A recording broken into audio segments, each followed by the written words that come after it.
Hello and welcome to Friday the 12th of January 2024 for the Australian 16ft Skiff and 13ft Skiff national titles hosted by the St George Sailing Club.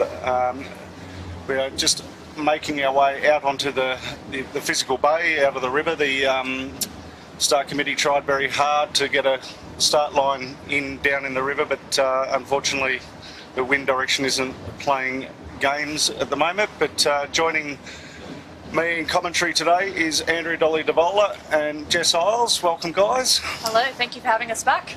Good afternoon, everyone. Always a joy having you back, Jess, so thank you. So 6 races done and dusted.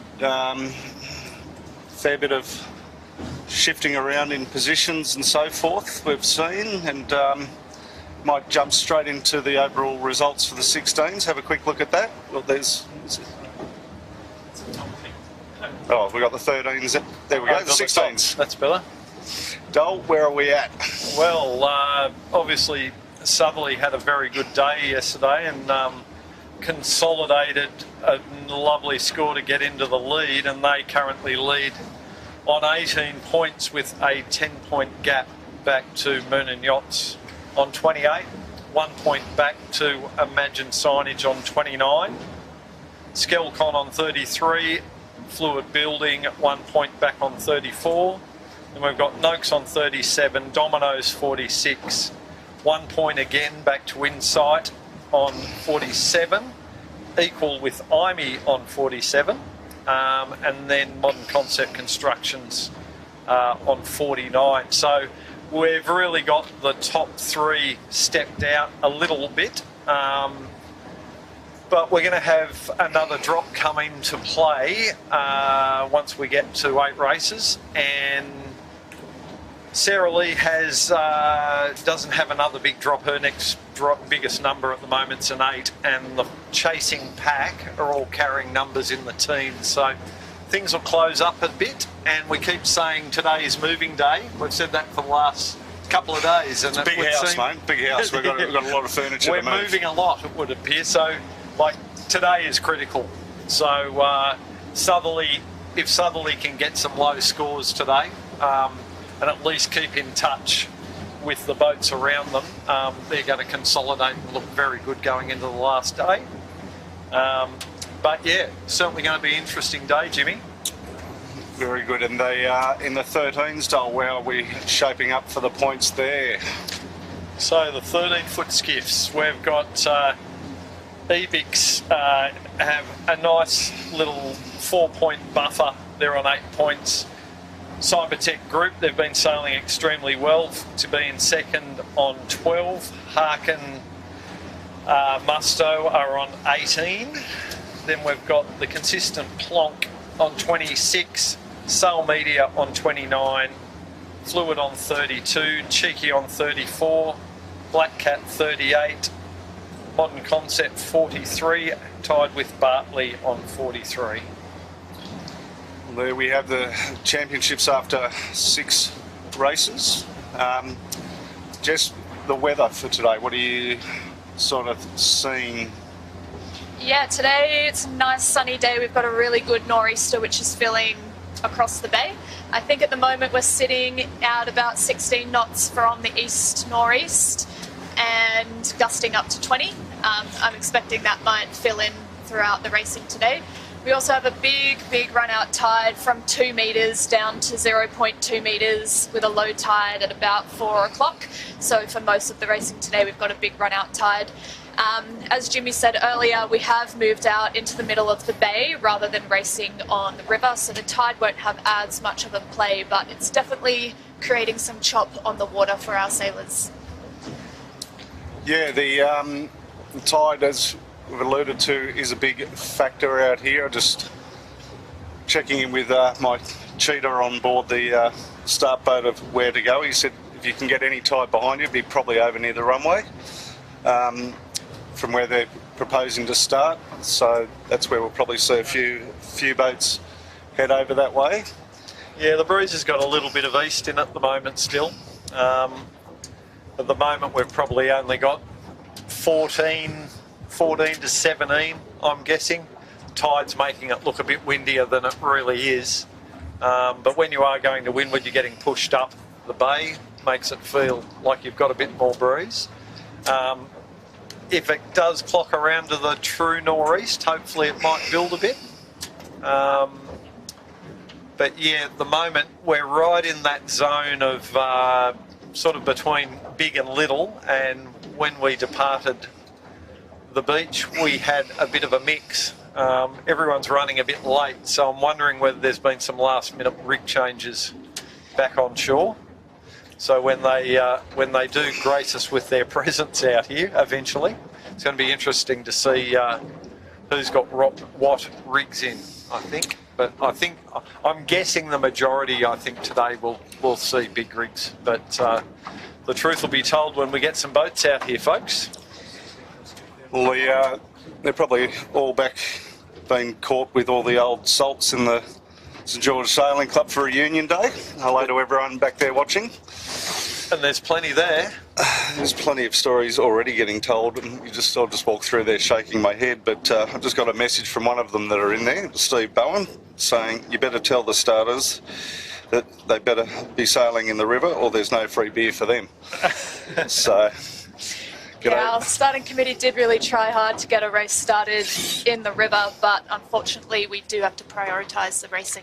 Yeah. So sorry, old buffers at the club. We did our best, but here we are. You can watch on the TV. Everything's going to be fine. So, but g'day to all the former skiff sailors, younger and older, that are at the club today. Good to see some of you on my way through. I've seen people from all over the country Amazing, amazing. Yep. The strong WA contingent there. Then I think I've seen our oldest living Australian champion, Kenny Beechel, was in there. So there's, I think, nearly 400 of the old salts in there. Expected today, yep. Sure there'll be plenty of truth getting told back there, that's for sure. It was a pretty full house, but how good for Ken to be at the Skiff Club today and see his son and grandson sail together on the NHS today. So hopefully they can do him proud, and I'm sure they will. And Willie Morrison, he was there, and did you happen to see Jammer? No, I haven't seen Jam, and I don't know if he's working today. No, he was halfway out this way for something for an appointment. Oh, okay. And he convinced Chrissy to just stop in, just to pop in for maybe one. Yep. So I believe our old mate Mr. Witt's there. Yeah, g'day Witty. G'day David. I hope to catch up with you afterwards. But yeah, Brian Evans, Scotty Glaskin over from WA. Wallaby. Rod Howe, Thurston, down from Queensland. Thurston the first. Yeah. Unfortunately, Greg Hyde was going to be joining us down there today, and I was going to run him down, but unfortunately he's not going to make it today. He was very disappointed.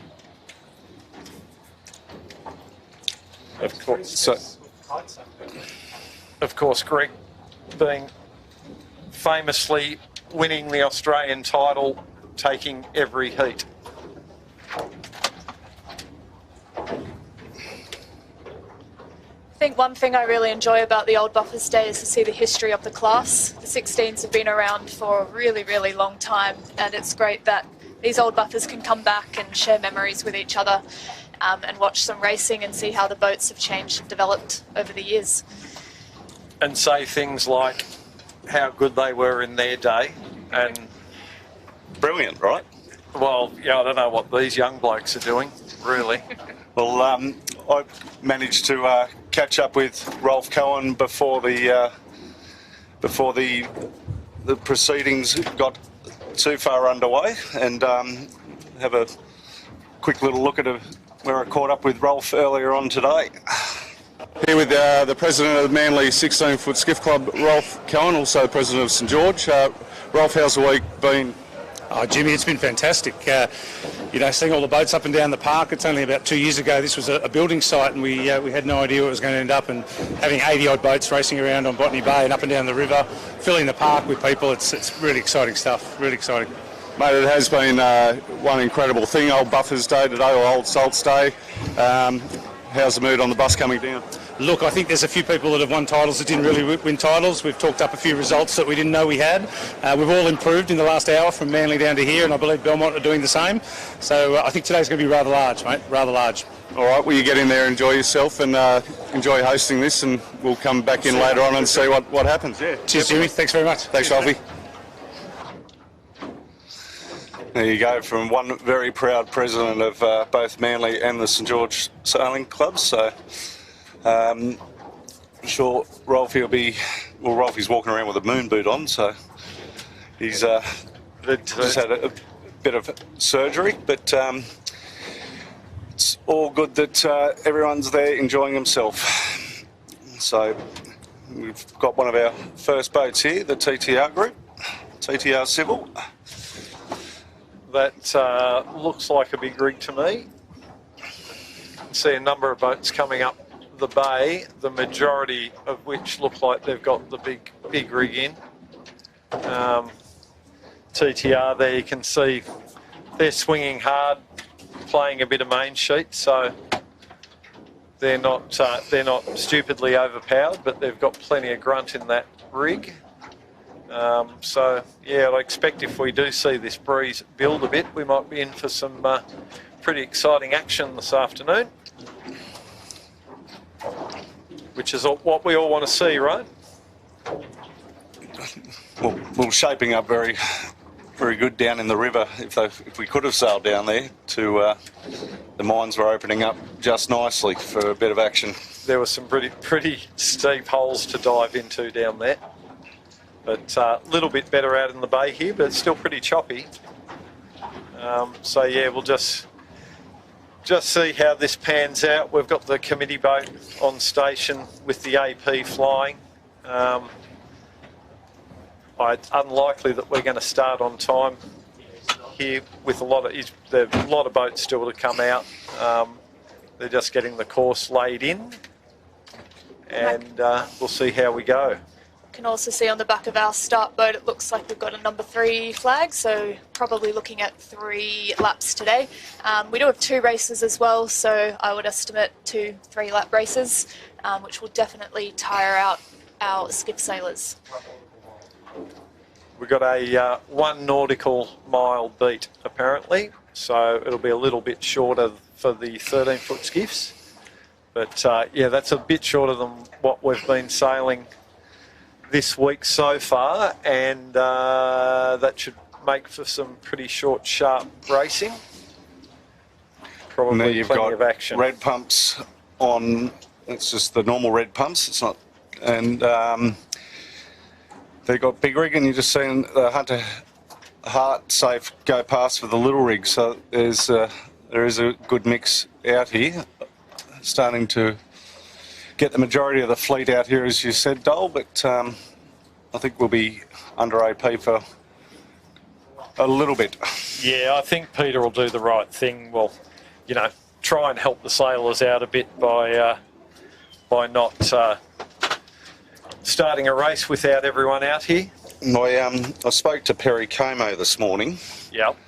And I think I know why Lee's not going as good as he possibly could. Perry's advising him. Oh dear. So Peter Lawson, aka Perry Como, probably in the club as we speak. He was breaking his neck to get down there when I was on the phone to him. I was trying to hold him up as long as I could. Yeah. So we saw Hunter Heart Safe there before. That's Noah Steenson from Belmont. Also one of our very young up-and-coming skippers, and I believe, I should check, he's sailing with his father Greg, and Glenn Young. Yeah, so another father and son combination there, but yeah, I'm not exactly sure how old Noah is, but he's very young. I think he's still sailing flying 11s as well, so fantastic to see. Moonan's just had an unfortunate capsize down just behind the start boat there. Looks like someone's going up the rig. Yeah, I think they might be trying to fix something. Might have been a quick sorting out of a halyard or something perhaps. That really goes to show why getting out here early is often a good thing. If anything goes wrong, you need to be able to fix it. Indeed. And look, we've got Moonan out here, SKE, IME, Southerly, red pumps. You know, you can tell the guys who here comes the fluid and the fire stopping. You'd be happy to know, Jimmy. And we've got Eric Storage on camera there. So yeah, you always see the good guys come out. They'll have a good look around at this race course before while they've got plenty of time. Looks like Eric's are just going up to the start boat to have a bit of a chat. I think they know the PRO quite well, don't they? Well, he's Eric Storage. He is their sponsor. So the other day, Dole, when we were talking about the good-looking signage, and I won't repeat exactly what Tinny said, but when you picked Man-Flu... I didn't pick Man-Flu. Who picked Man-Flu? Bozo picked Man-Flu. Bozo picked Man-Flu, did he? Well, there you go. He said some not so nice words, and he said Eric's didn't get a mention. So he's upset. Beautiful signage on the Eric's, I'd say. That is magnificent looking boat. What do Eric's Storage do, Jimmy? Removalists and storage, I believe. Oh, no, I know that much. I've used them. So yeah, we do have Eric's Storage and Eric's Removals, two separate boats here that Peter Timworth's sponsors out of the Middle Harbour Club. There's the mighty fire stopping on screen.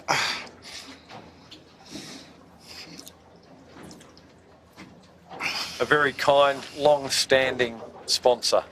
So how long have Fire Stopping been sponsoring boats, Jimmy? Since about 2006? No, Dole, it goes a fair way back to 1991, the sponsorship of skiffs with fire stopping. Oh, on a 16? 16 was Okay. the first one, was 1991, and then all the way through, and then been sponsoring boats one way or the other all the way through since then. Sponsored Mal Page and Dave Page in the 505s back in the day as well. And yeah, good to see Mum and Dad still continuing the sponsorship. Indeed, yeah. Great to see, and real synonymous name too. Everyone knows the Fire Stopping. What do they do? We do passive fire protection is what fire stopping does, which is fire separation work for those that don't know. So we don't do wet systems like sprinklers or alarms, but there you go. We're trying to give all the sponsors a run this week. All these people that kindly come forward and sponsor boats. It's great to give them a little bit of exposure.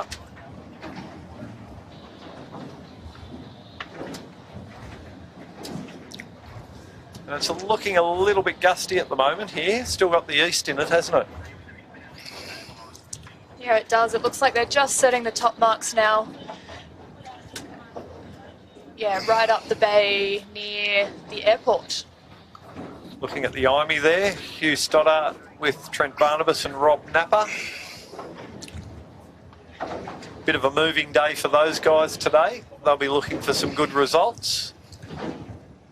CJK looks like they on Little Rig there, Dol. Very much so. Looks like Darby Jones. I think it could be Darby Jones from Belmont.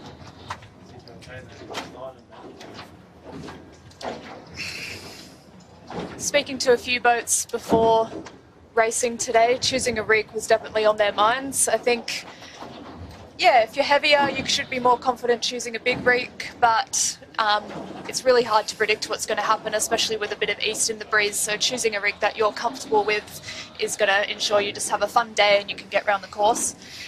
So yeah, we're seeing a few little rigs out here, but as predicted, mostly big rigs. Our 13-foot skiffs only have one choice, so that's easy for them. They just stick in whatever they've got and hope they can handle it. Set and forget. My sort of sailing. Looking at Rod Carter's insight there. He's gone big rig, and he's got Big Rob Flanagan and Stoney on board. Andrew Stone. They've got a bit of purchase. Flano's about 7'5", isn't he? I think. Oh, I think so. So yeah, they'll be good bloke to go to a rock concert with if you're trying to find someone. You just sit on his shoulder. Flano, where are they? And he can tell you. Yeah. But another boat who's another top 10 boat. They'll be looking for some good results today.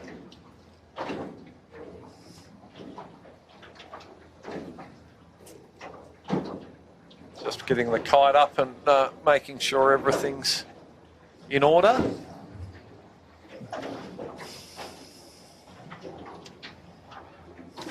Rod Carter makes his own sails for the skiff.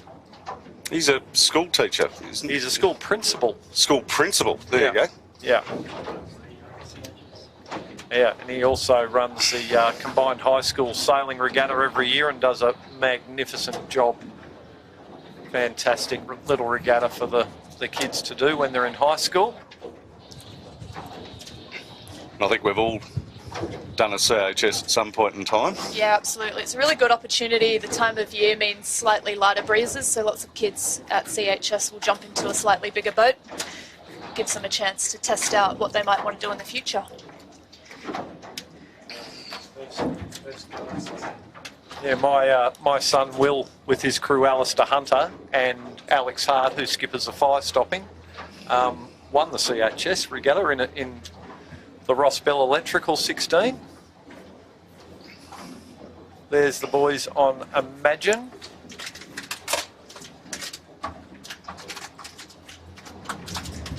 Nathan Wilmot with Brett Davis and Jack Hildebrand. Got their red jerseys on, meaning they're currently coming third overall.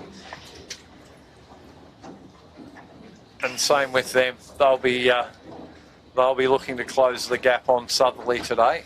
Absolutely.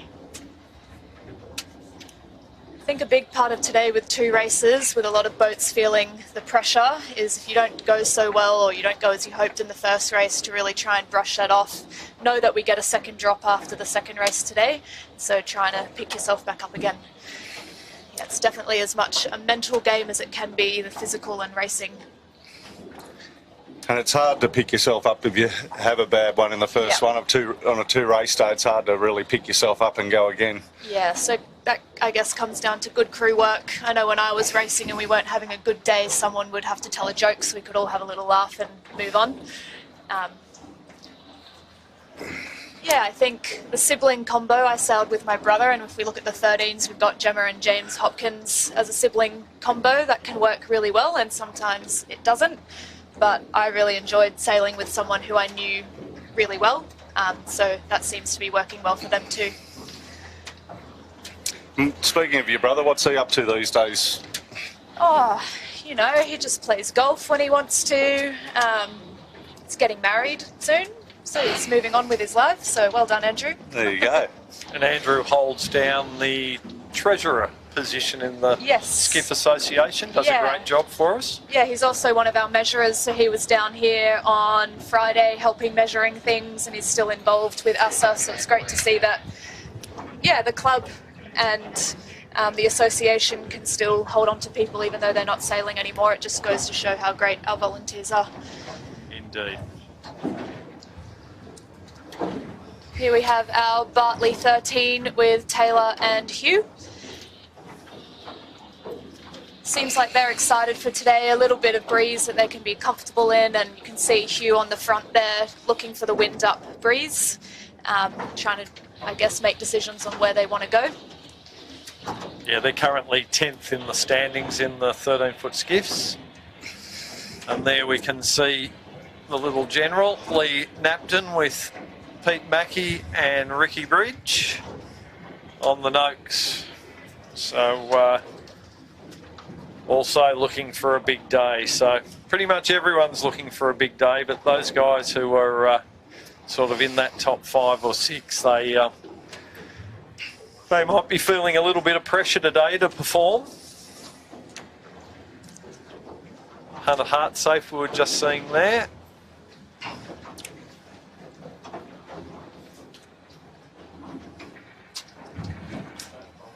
Insight with Dominoes. Dominoes with Michael Quirk, Big Dale Dawson and Tom Steenson. Tom Steenson, I'm predicting, is going to be one of the great 16 sailors of the future. Very talented young fella. He's a fit young man and a very good sailor.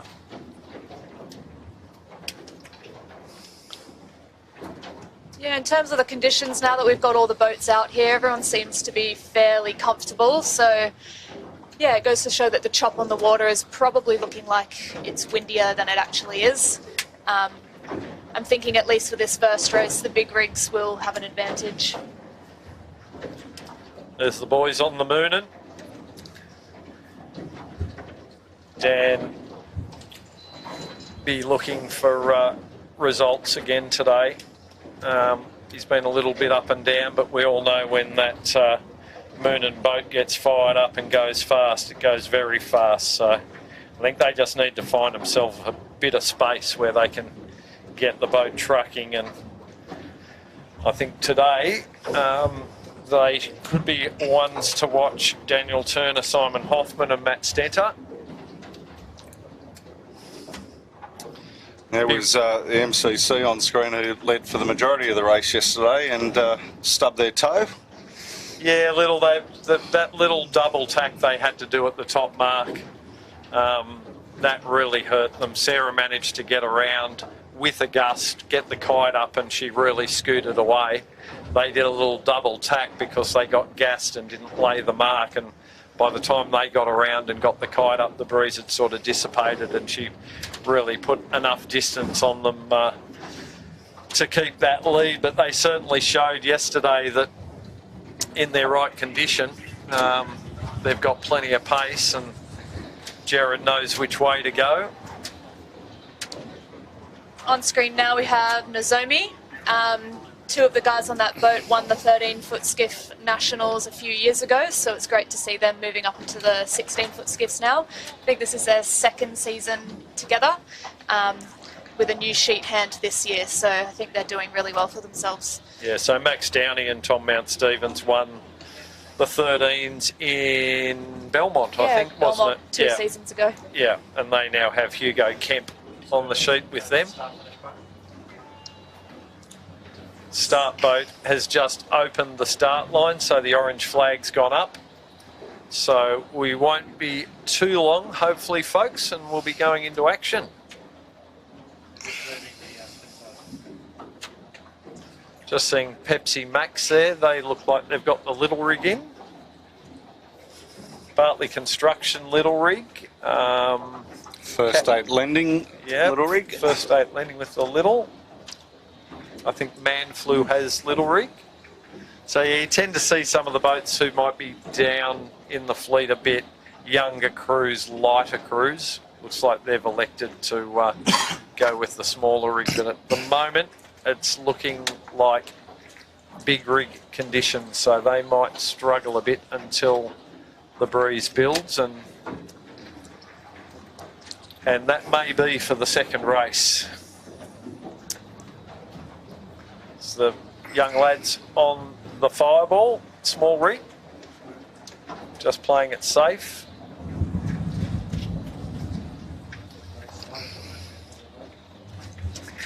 There's the Bozo's pick for the best sign writing, the Manflu.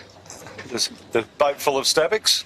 Yeah, so Nick Stabic steering, Andrew on the helm, and Fergus up in the bow. So two brothers and a son. Stabac family, very, very famous sailing family in skiffs, particularly in the 18-footers. I sailed with David in the 18-footers myself. And David, if you're watching at home, big shout out to you, mate. Hope you're doing okay.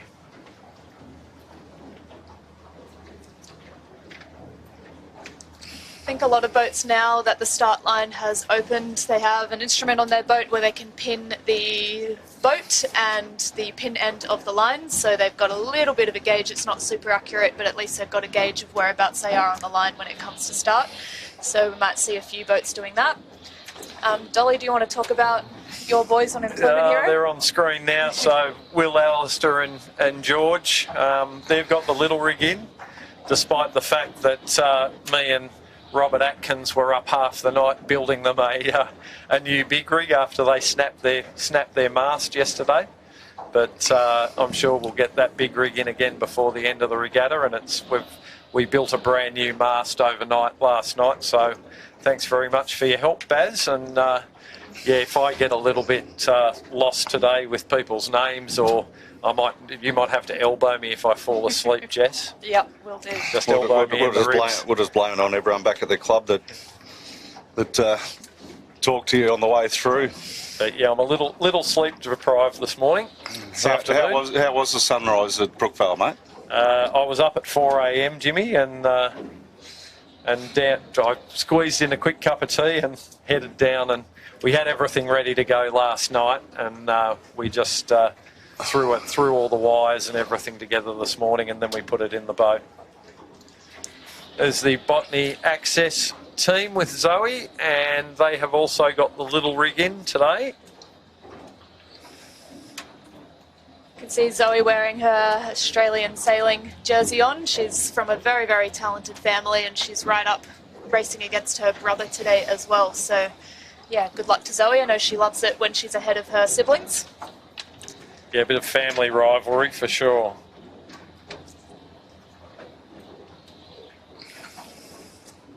And they were a bit of a a late addition to the fleet, I think, weren't they?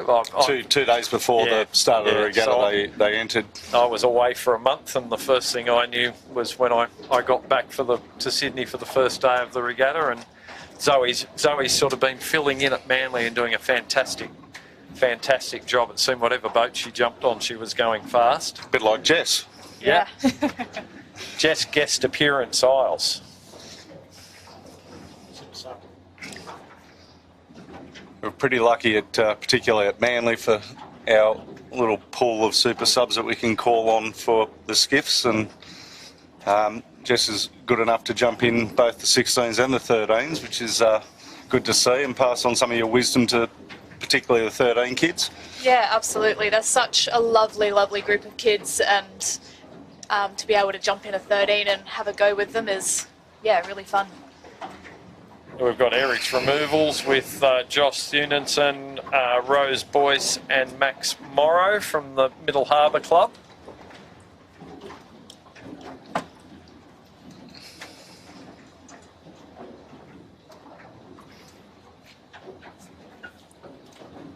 Still flying the AP on the start boat at the moment, but they're on station, so hopefully we won't be waiting too long, folks. Bear with us.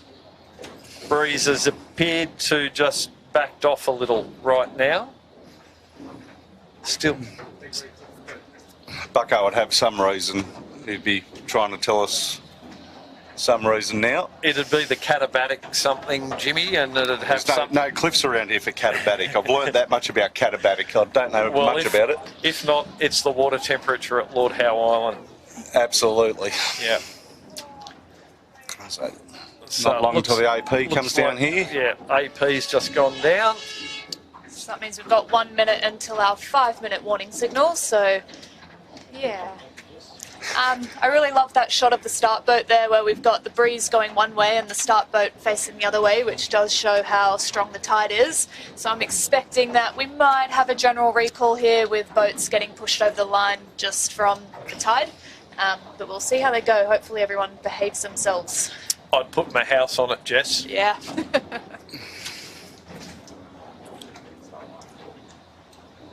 So I don't know how patient Mr. Chinworth will be, but yeah, I'm pretty sure there's a pretty good chance we're going to see probably a very early everyone over the start line. What you tend to see is once a bunch go over, everyone keeps going with them. So they're like sheep when you go through the gate at the farm. If you get one through, they all go. So that's 5-minute flag is up. Yeah, it is really interesting when you're on the start line because quite often you can't see the pin or you can't see the boat, so you really just have to keep up with everyone around you, and it's a general great. You just don't want to be the one boat that's sticking out from the rest. And if you use the Norfolk Island pine as you can see in the background there, I'll use a Norfolk Island pine as a transit. I just can't remember which Norfolk Island pine it was. I was just about to say that, Dole, when I looked, I'm going, where are you going with this?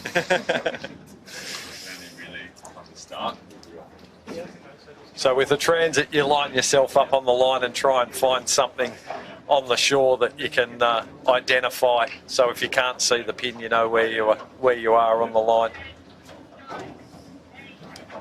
Coming up to 4 minutes.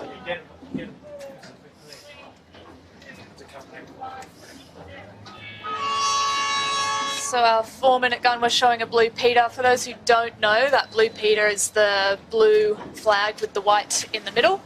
If boats are over within the last minute, they just need to go back behind the line. We might see a black flag later, which means if you're over in the last minute, you are immediately disqualified. Just for that race. And Peter doesn't seem to like the U flag, he just goes straight to the black.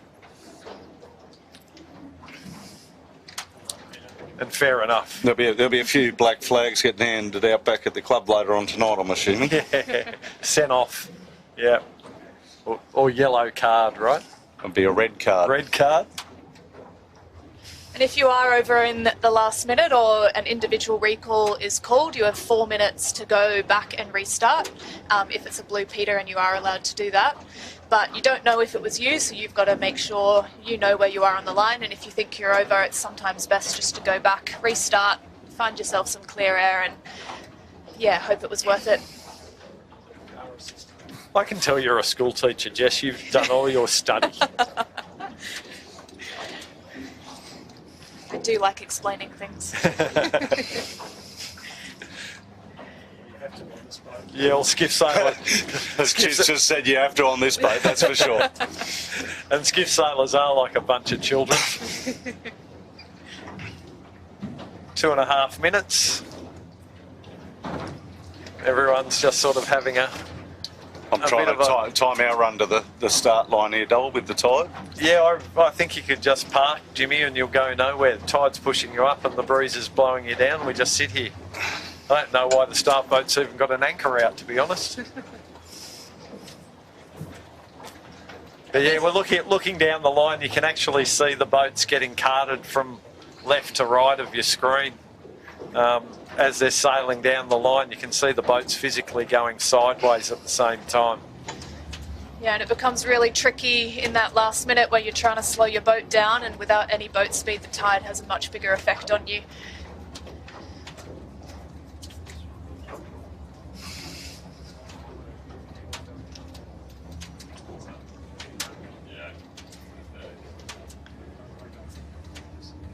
Down to 1.5 minutes now.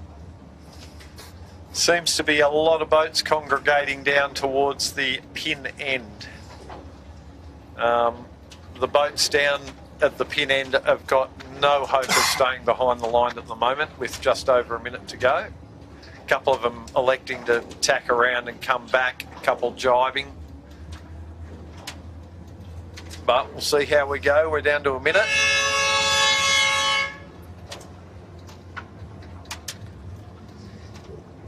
Great overhead shot you can see there. They've left themselves a bit of runway down to the pin, which is good. Gives people scope to bear away into that space underneath and try and stay behind the line. We've got Hunter Heartsafe quite advanced down towards the pin end. They're the boat that you can see stood out in front of the majority of the fleet, down to 30 seconds.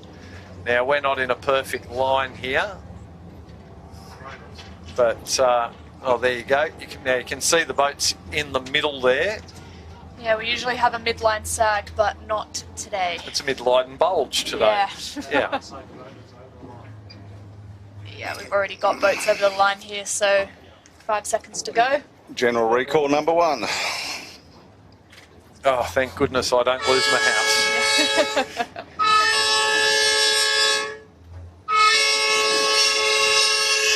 So it'll be interesting to see what Peter Tinworth does here, whether he is kind enough to give them another chance, or at 4 minutes we go to the black flag. I am thinking he might just put it up and try and make them behave.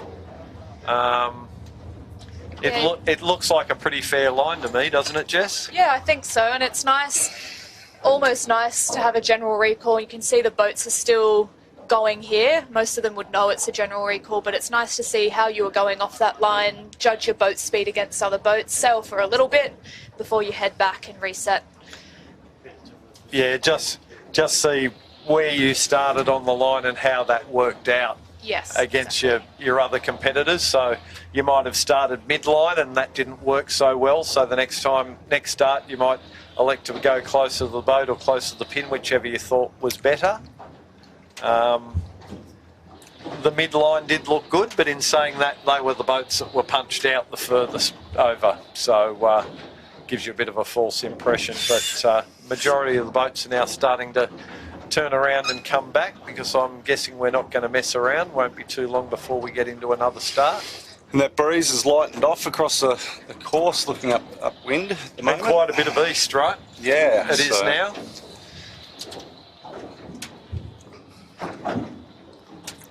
And 28, beautiful 28 degrees and sunny here in Sydney today, so you wouldn't have been a fool to think that it was going to swing northeast and come in, and it still has a chance to, but we'll see how we go. Now 2:25, so it's getting on in the day a bit.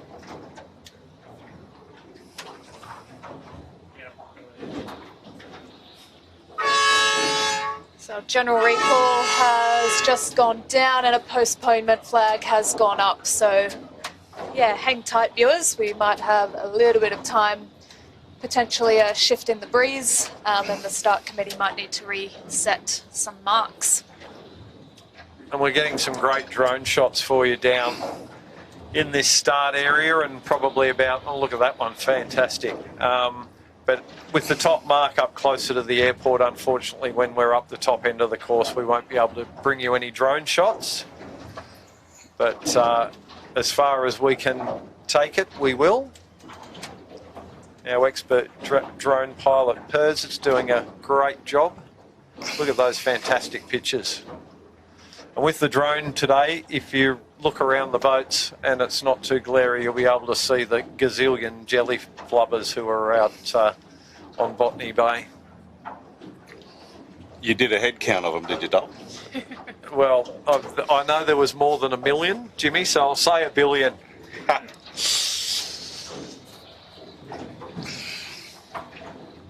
Never seen so many.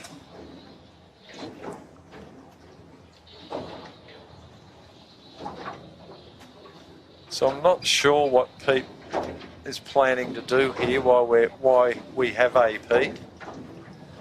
He may be just moving, now that it is a lot more east, he might be considering just moving that top mark a little.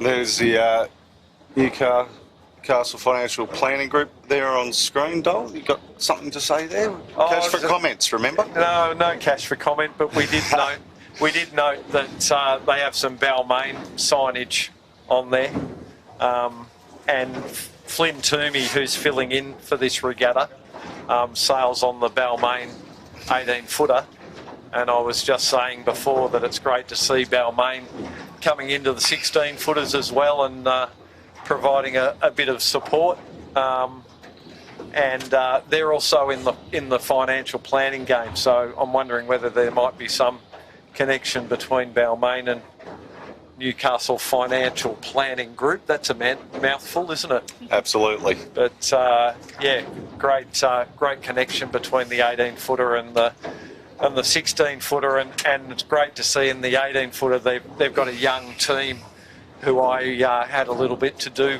with as they came through the junior ranks. Good bunch of young guys, and good to see Flynn on the 16-footer as well as the 18-footer. Yeah, and they're starting to really string races together in the 18s. Particularly at back end of last year and last season, and this season they're starting to. They definitely put on a good show in a good nor'easter a couple of weeks back. And from what I've seen, one of the best starters in the fleet. They seem to.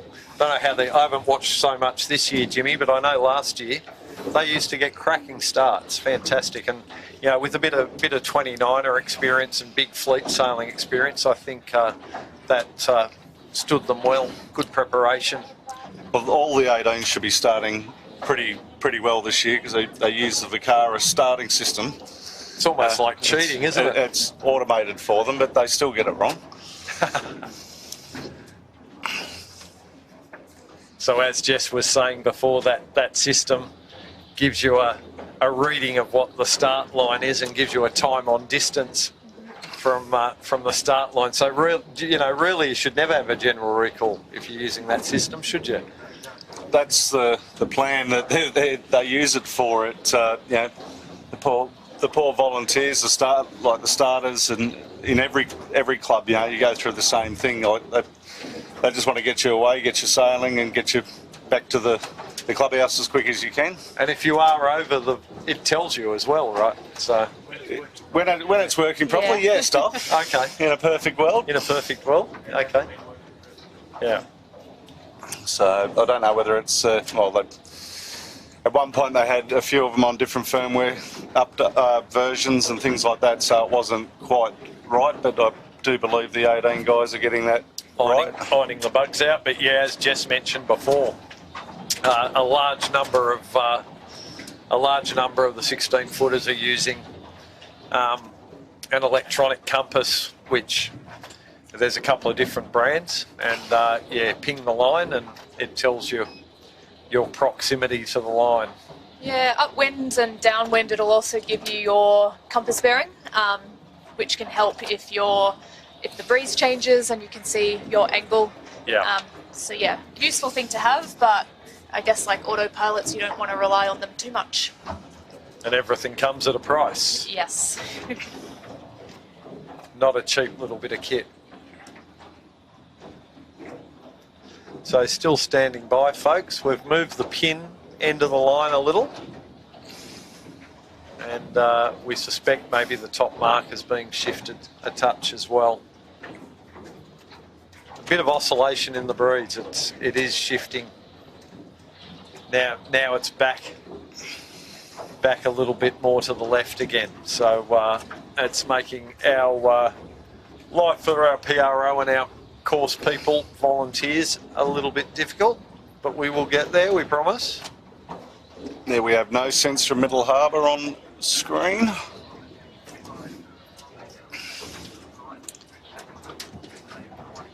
We're just hearing some radio comms from the start boat.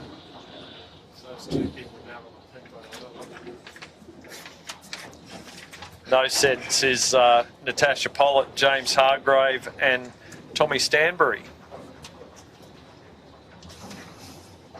The Hargraves and the Stanburys, long-standing Middle Harbour sailing families.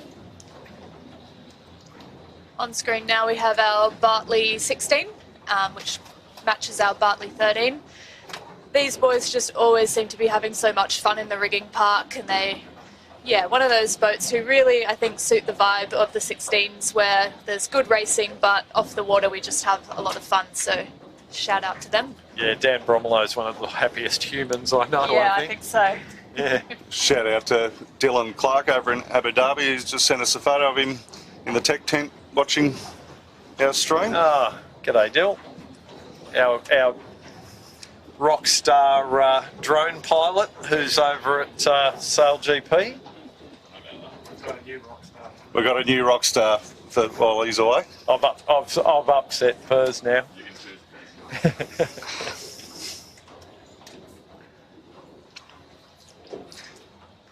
There's the Bartley boys. Dan, along with Tom Walmsley and Jesse Lilly. Yeah, and Jesse Lilly's brother, Nathan Lilly, isn't unfortunately racing this series, but he's still down here and supporting his brother and the team, so it's really lovely to see that. All products of the Manly junior sailing program, who progressed through all the classes into the 16s. Yeah, absolutely. Dan Bromlow won a 13-foot skiff nationals a few years ago with Daniel Hayworth, so it's great to see one of them still racing.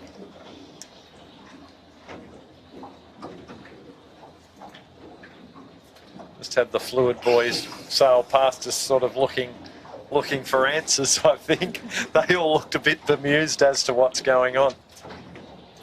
Yeah, I think this is a hard time for our sailors, where they've had a start, they got really geared up for it, a few nerves I'm sure, and now sitting around waiting can be quite hard. But I guess hope you've got a bottle of water, hope you had a good lunch to keep yourself going. Don't think there's too many bottles of water being had back at the club. Yeah. But yeah, Fluid's one of the boats with a good number to drop when we get to that point. They've got a 16 as their next worst, so they'll be hoping to score a couple of low numbers today, and being currently in 5th spot and only 1 point off 4th, and what are we, 5 points off 3rd. So they're looking, I did have a chat to the boys earlier, and they are definitely looking to be in the hunt for this title. And Fluid Building has won a few titles over the years, so 3 to be exact, Dole. 3, yep. And a hell of a lot of club champs too, hey? Manly. Yeah, more club championships than than anyone, I think, at Manly. So Yeah. I definitely got a lot of seconds to them. I know that much. Yes.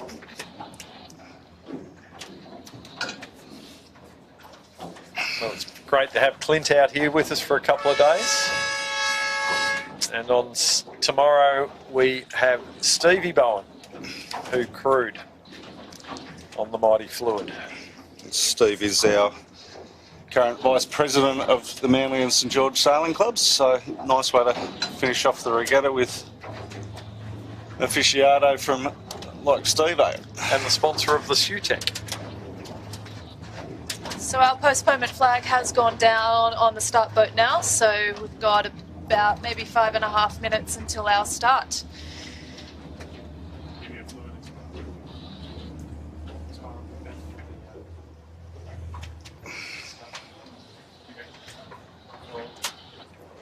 So you can see our boats now just all heading back to the starting area, getting their clocks ready for our 5-minute gun soon. It's Botany closest to the camera. You can see there, fluid up above them. 5 minutes to go and 1 minute to find out whether we're going to get a P flag or a black flag.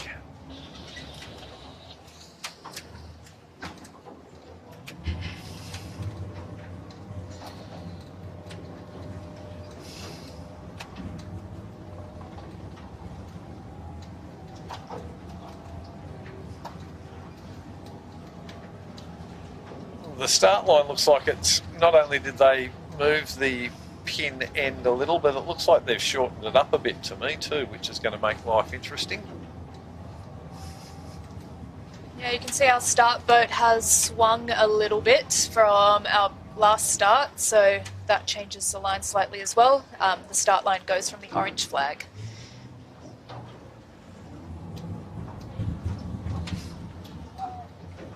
A black flag. Is it? No. No, it's a P flag. It's a P flag. Now it's unravelled, so he's going to give them another chance. Give him a chance, yep. Do think 2 chances is fair enough, but any more than that. If we swing our camera around to the right a little bit, we're going to see one of Peter Shipway's mates coming down the bay, heading straight for the start line. He's got under 4 minutes to make a decision and not be there. G'day Pete, I know he's tuning in each day and watching, so back with Pete and Bucko on Sunday for the 18s. Fantastic. If this guy's a spectator, he's in the wrong place.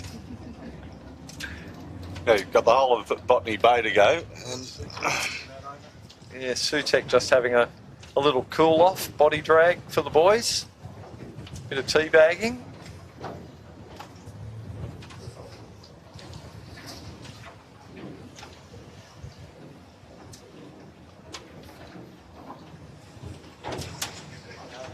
So yeah, you can just see in the overhead shot where all the boats are basically starting to run back down, get a bit of depth.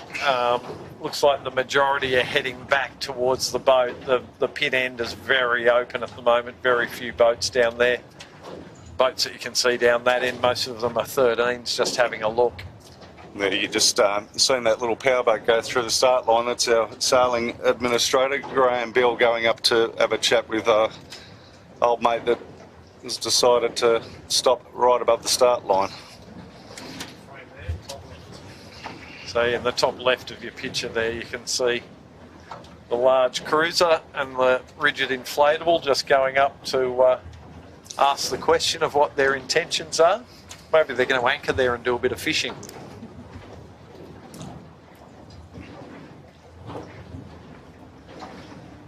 Yeah, Graham is new to our team at Manly and St George this season, and I think we're very lucky to have him. He's got a lot of experience, and as far as I can see, acts in a really calm and well-natured manner, so I'm sure he's having a civilised discussion with these guys.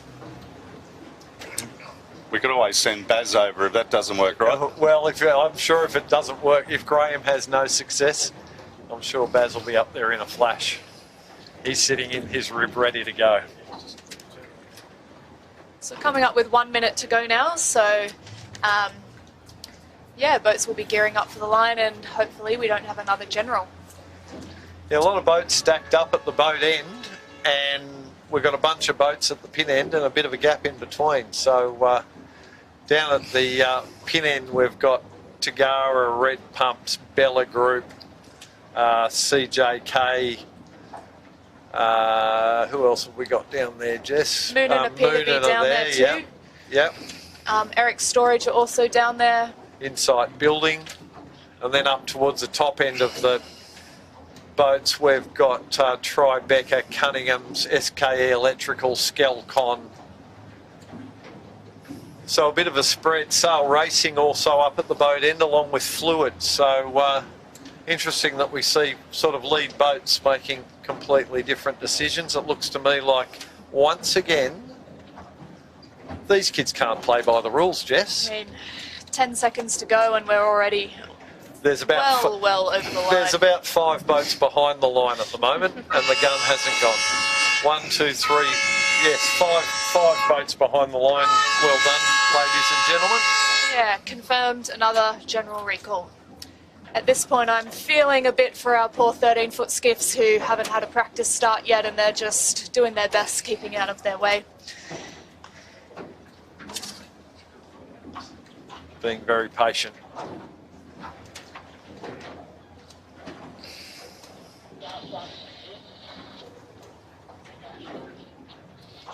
And you could see boats were holding back, but once sort of 10 boats go, everyone just goes with them.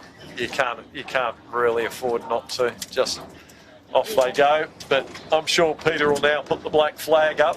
He's thinking about the U flag. Oh, he's thinking U flag apparently. So our difference between our black flag and our U flag is in the black flag and the U flag, if you're over in the last minute, that means you are disqualified. The black flag means that if there's a general recall, the start committee does need to try and identify all the boats that were over, and those boats are not allowed to start again for that race. If it is a U flag and a general recall, that means that any boat that was over, they don't need to identify them and everyone can restart. So the U flag just gives our start boat a bit of flexibility, makes it a bit easier for them if there is a general recall. But the black flag looks scarier, so boats seem to behave better with a black flag. Yeah, tend to call a U flag a soft black flag, because if there is a general, you do get another chance.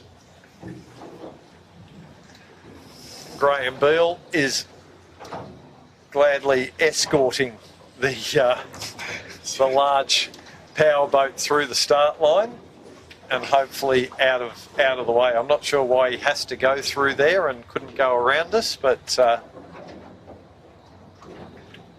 he obviously has his reasons, I suppose. And we are very lucky on Botany Bay. It's such a huge bay with some really good racing, and we seem to mostly have it all to ourselves, so to have one boat really isn't that big of a deal.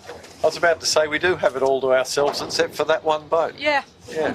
And a few aeroplanes, but hopefully they stay in the sky. Good spot for them, Jess. Yeah. Well, lately that's no guarantee, right? You might be sailing upwind and get hit by a door. Yeah. So, yeah.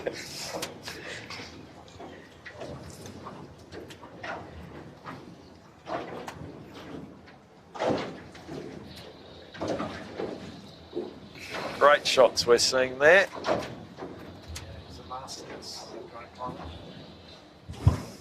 Fantastic pictures, guys.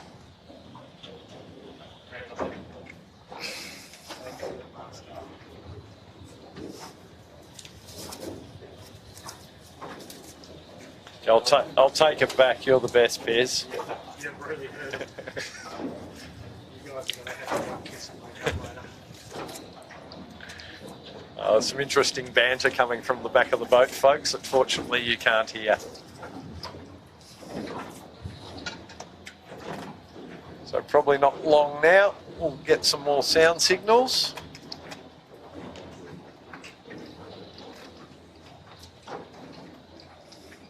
I don't think there's any real need for Peter to move the the pin boat one way or another. It's just everyone needs to be told to behave and do such.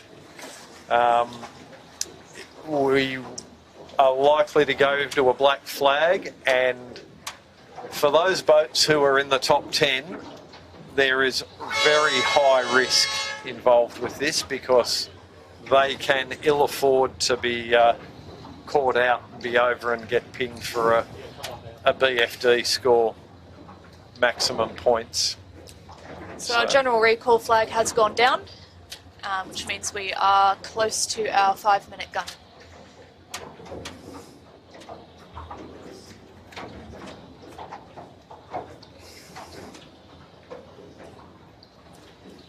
And we're still looking at doing 3 laps for this race.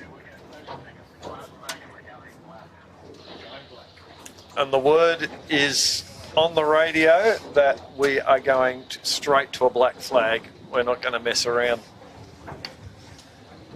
So high risk, high danger for some of these guys.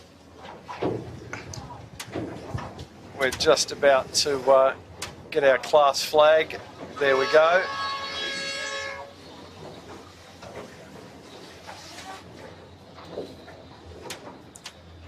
And hopefully we get a race underway soon, eh, Jimmy, or we might run out of batteries. That is a real possibility, Dole, for our With 2 microphones. races to go. Might please everyone back at the club that's watching if you and I go quiet, but not so much Jess. Mate, I doubt they're actually listening. But for those of you at home, thank you for listening.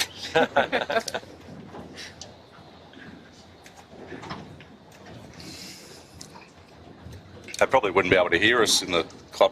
Well, yeah. It's probably half the battle. They'd be talking that much crap. They won't be listening, I'm sure. They'll just be looking at the pictures. If they run out, I'm sure Perry could grab a microphone and he could take over, couldn't he? He could do commentary, yep, and maybe sing a few songs. And there is the black flag. Black flag is up, ladies and gents. It has, as Jess was alluding to earlier about the 13s, like 45 minutes since 40 minutes since their scheduled start time. Yeah. And they still haven't even had a crack at it yet, so.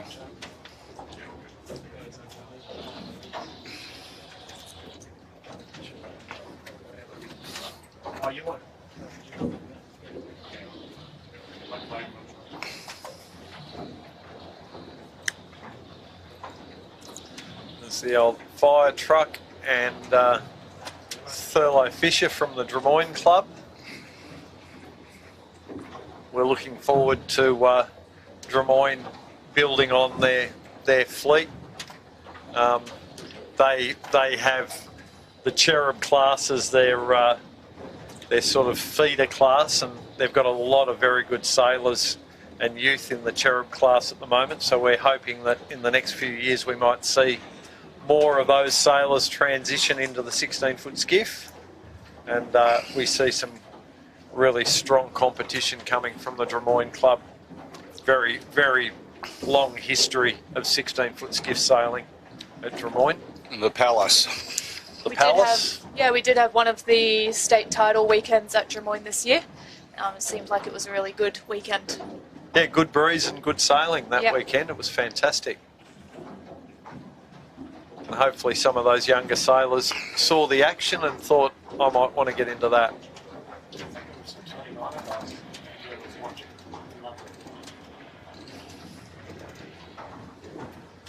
Coming down to 2 minutes now.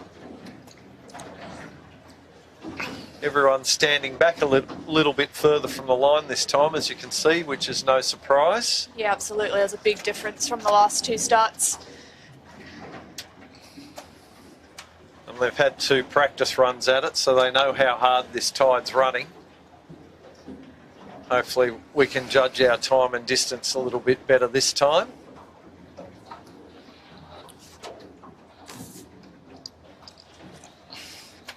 Lucky we went and fueled up the camera cat, Dole, before we came around today. Yeah.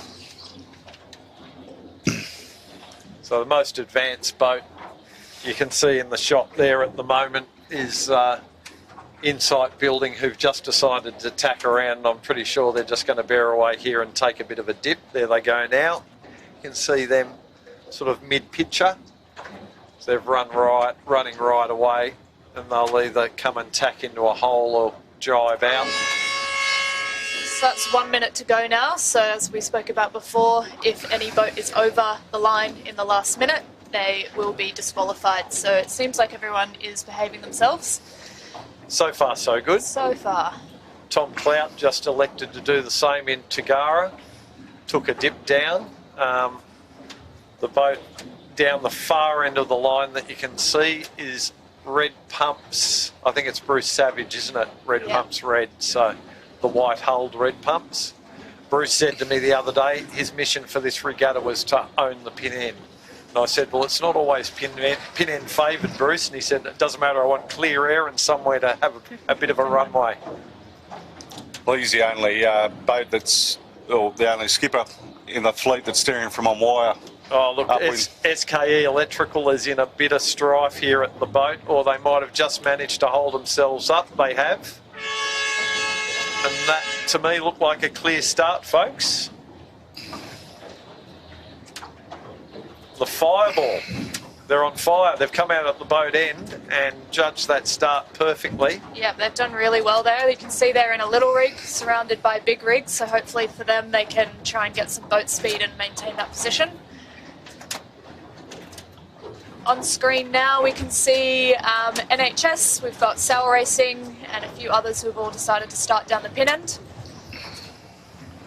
Yeah, and as I said, you can see Bruce Savage has just put the bow down there and he's trying to go fast and get out of there as quick as he can. Up at the boat end in the distance, you can see a number of boats have tacked out, either to try and find some clear air or they might like this right-hand side of the course. A lot of water coming out of the river end. In the right-hand side of the course, out of the Georges River, a lot of water flooding out of there, so they're looking at getting a bit of an elevator ride up there. But with this oscillating, shifting breeze between the east and east-northeast, it's going to be interesting to see which edge of the course works and pays today.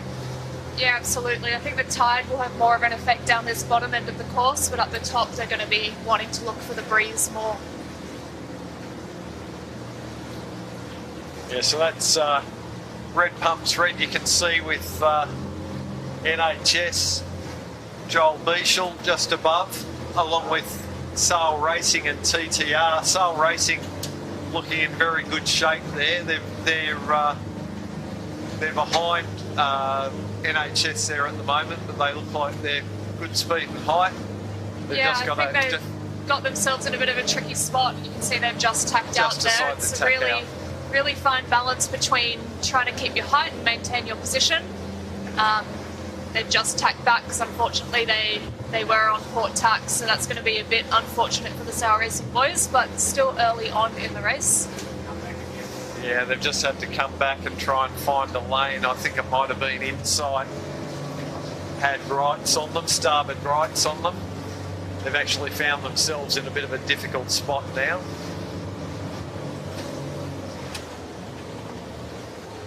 We're seeing the man flew there.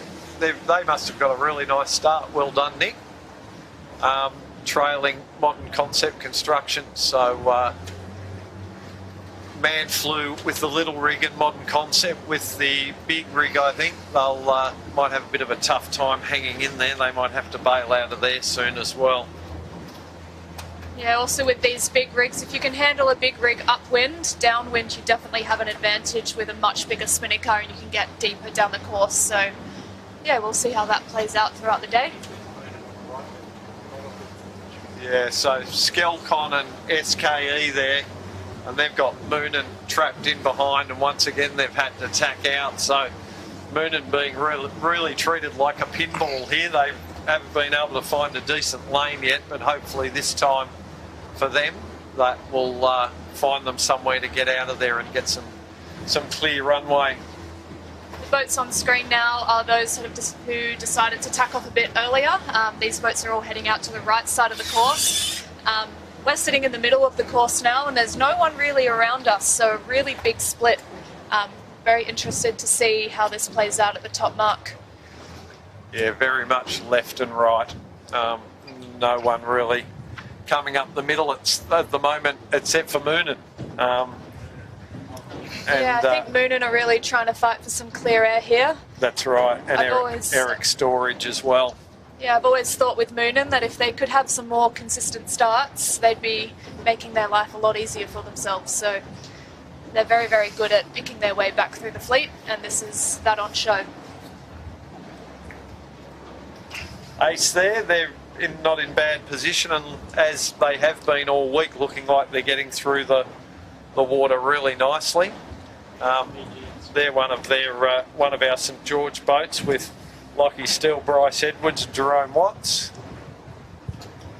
Been quite impressed with how they've been sailing this week.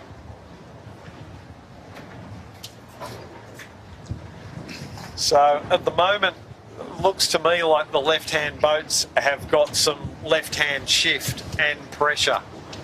So right-hand boats are going to have a tidal advantage, and at the moment the left-hand boats seem to have a breeze advantage. So we got Dole just in front of the camera boat here. We got Moonen that sort of got pinned in the left there. They're coming back to cross the guys that went right, all from the right. Yeah. And as I said yesterday when we were talking about it, the breeze shift will always outrule or more advantage in a breeze shift than the tidal advantage. And we did see that yesterday with the boats that went out to the left-hand side of the course rather than sailing down towards the river in the current. Had a slight increase in breeze here, and with that increase, the breeze has gone back around to the east-northeast. So we can see Moonen have tacked to keep out on that left side of the course. It seems like they've got themselves in a really nice position there. The boat's looking really flat, really fast. Yeah, being pinballed actually didn't put them in too bad a spot. They've sailed from lift to lift. They got out of there on a lift. Now they're just taking one back across to the left, and I think as they get across here to the left, they'll get another headed attack on. But with this 1 mile beat, it's actually been quite a fast beat, and they won't be too far off a ley line. We're seeing just off screen Sarah Lee in Southerly has got herself in a pretty reasonable position, and also Noakes Blue, Ryan Ewings. Must have had a nice start and a good first beat. He should be getting up to this top mark in pretty good shape as well. So on screen there we can see the cross happening between Moonen just in front of Noakes Blue and Southerly. So I think he split between the two boats there, did he? I think. Moonen have got themselves in a really nice position there, just putting a cover on top of the others as they head up to the top mark.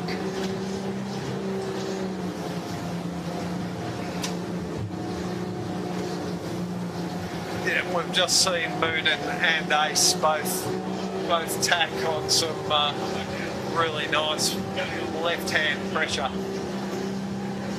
On screen there, that is our 13-foot skiff top mark. The 16s will be going around a yellow mark further to the left.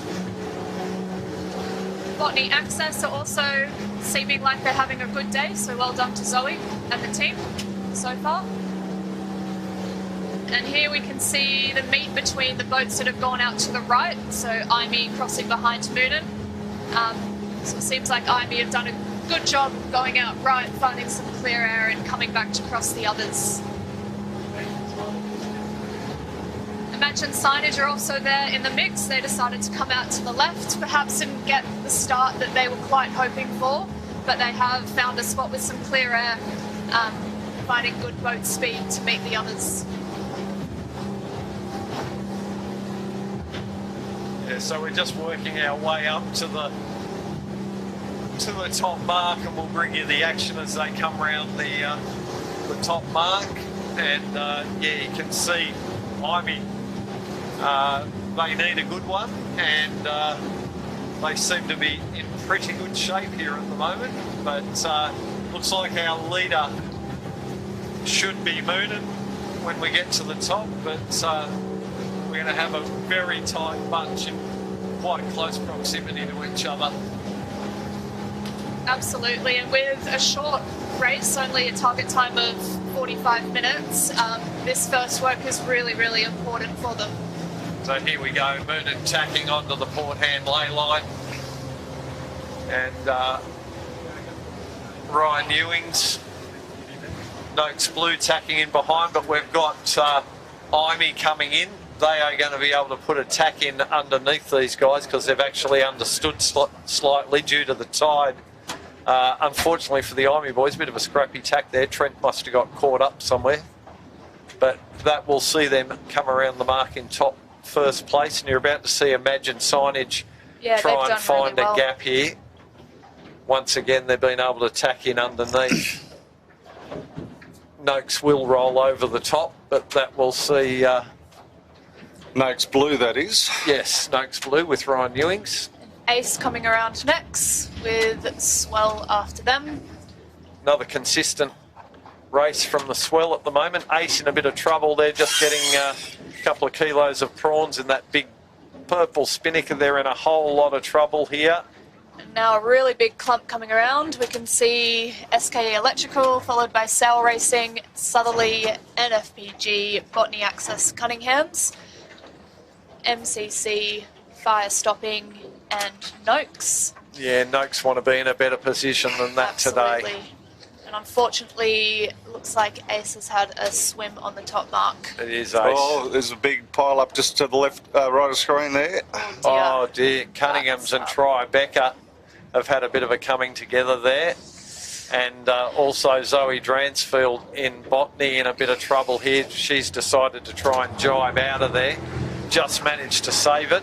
Yeah, not too far off the top mark, so the next group of boats coming around are going to have to really keep their eye out. Protest committee, we might have something happening later on today. So unfortunately the Cunninghams got caught up there as well, and they're over.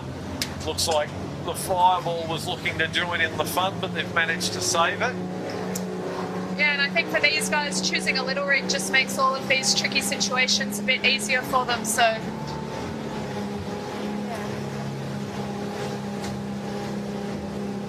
See Thurlow Fisher also having some spinnaker setting problems there. It looks like they've got that under control now, so we'll just move down towards the leaders of the pack and see what's going to transpire here. We've had some boats jibe out early out into the middle of the bay who look like they're in a nice bit of pressure, but they need to find some pressure to come back in order to meet this lead group. The Fire Stopping in a great position, which is good to see. Alex and the young crew.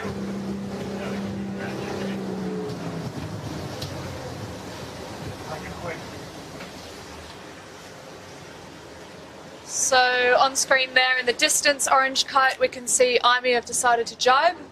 Sail Racing is still heading down. And we can see our 13-foot skiffs in the background seem to have started, so hopefully they have avoided a general recall. Yeah, Moonin finally, they're back on port jibe now. Imagine Signage have gone as well. They've had a bit of a pressured up jibe. It's very puffy, and a lot of the crews are having a bit of difficulty, and I've just spotted the gate. Admittedly, there is going to be a lot of tide. They're going to be pushing down towards that gate, but Moonin and Imagine are probably on a ley line at the moment. Down to the gate. Looking at Ivy, they look like they've judged it almost perfectly, and they've extended there, haven't they? Ivy looking very good. Yeah, they're looking very comfortable where they are. I think jibing off slightly earlier for them was a good call. 13-foot skiffs have got away. On screen there we have Imagine signage, that first white kite, and Moonin further up screen.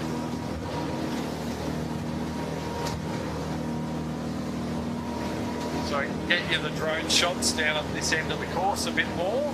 Well, the top mark is literally under the approach of the runway. Of the runway indeed. I really like that shot there, which just shows how close the racing is in the 16-foot skiffs, and if you can find some clear air on a rundown, that's going to give you a big advantage. There's lots of boats sitting there at the moment in dirty air, and it's going to be quite hard for them to find a spot to jibe out. There on screen is the boat with the big advantage at the moment, and that's Hugh Stoddart, Trent Barnabas and Rob Napper on the Imey. They said they were improving all week, and hopefully they can hold on to this lead. They're almost at the bottom gate now. And the other hard charger at the moment is Ryan Ewings on the Noakes Blue. Looking at Imagine there, back to Imey. Imagine will be in this lead group, as will Moonin. It looks further off to the left of your screen. Moonin seem to have overshot this bottom mark. They're working really hard.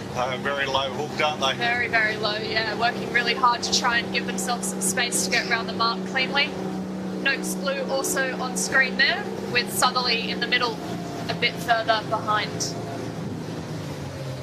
They are deciding to drop their kites probably a bit sooner than they would have liked, which means the boats further, who had gone further up, have a bit of an advantage here coming into the bottom. Yeah, as I said before, they gave themselves a lot of work to do on that lay line, and even with the tide pushing them up, they still weren't able to get there. So we've also got Imagine having to drop early, Skelcon.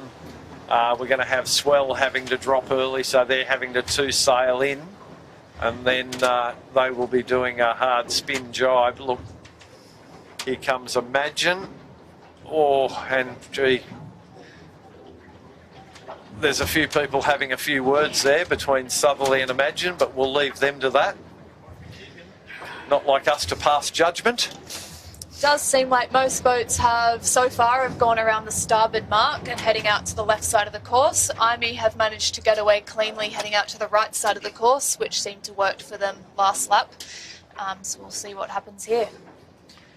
Yeah, left mark at the moment, we've got Modern Concept Sail Racing, TTR with a very, very late drop, followed by Botany.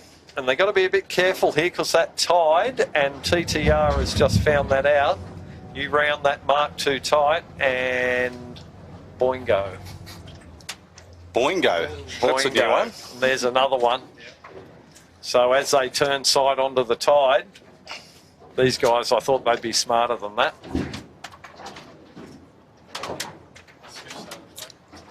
No, for the we're just Tagara fans at home, they look like they're heading back to the beach, maybe. Now, to me, Jimmy, they look like they have zero problems, and I suspect they're heading back to the club and putting the big rig in. I think that's where the money would be. So Tom Clout is a pretty smart operator. He'll be thinking, we'll just drop that. We'll go in, put the big rig in and come back out. They are still going to have a very tight turnaround. It's not a short sail back into the club, but hopefully if that's their decision, they can get it done. It's a big call.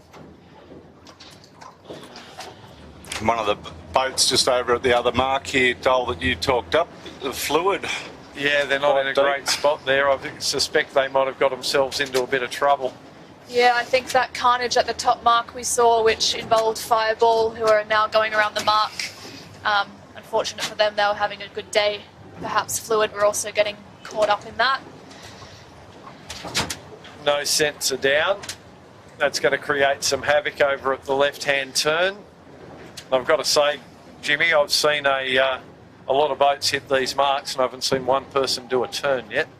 It's optional, isn't it? It's optional if no one sees you. Yeah. Cunningham's going around the mark now. I think they were also caught up in that incident at the top mark and had a swim. So, yeah, probably some unhappy people on board, but hopefully they can turn that into some fight and gain some places. Still got 2 laps to go, but 2 short, sharp laps. No sense back up again on screen there. That was a quick little dip. They dealt with that really well. Cooling off in 25 degree of water temperature. CMG have just gone around the mark. For those who missed it before, they did have a swim trying to get their kite down, so it's nice to see them back up and sailing.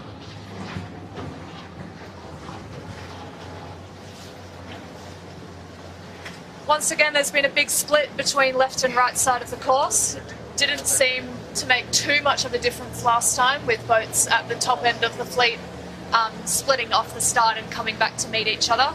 So we'll see how that plays out this time.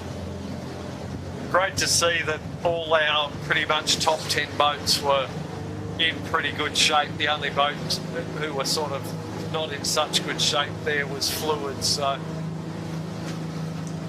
it's going to be tight and it's going to be some interesting racing today and tomorrow. Absolutely, and it's much more rewarding winning a titles because you've won rather than someone else having a bad day. So as stressful as it can be, you want to win fair and square. But smart sailing from the southerly team again. They've got themselves in a good spot and have their opposition in sight. And with a bit of a points buffer, that's what they need to do. Low risk, consistent sailing.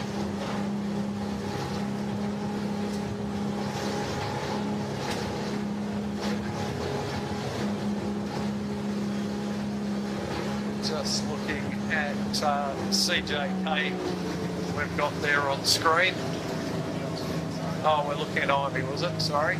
There they are now. Switch shots. So I'm pretty sure they're still our race leaders. They seem to have a really nice cover on the fleet there. They chose to go out to the right-hand side of the course and have now tacked back on top of everybody. Yeah, they're sort of middle to right, and in the hard left at the moment we've got Imagine, Southerly, is it Skelcon up there, and Swell. So when these boats come back together, it's going to be interesting to see what comes out of it. So here we can see Imi with Sutek. Moonin are also in that mix, just behind Imi with Noakes and Botany. Sorry, that's not Botany, that's TPR.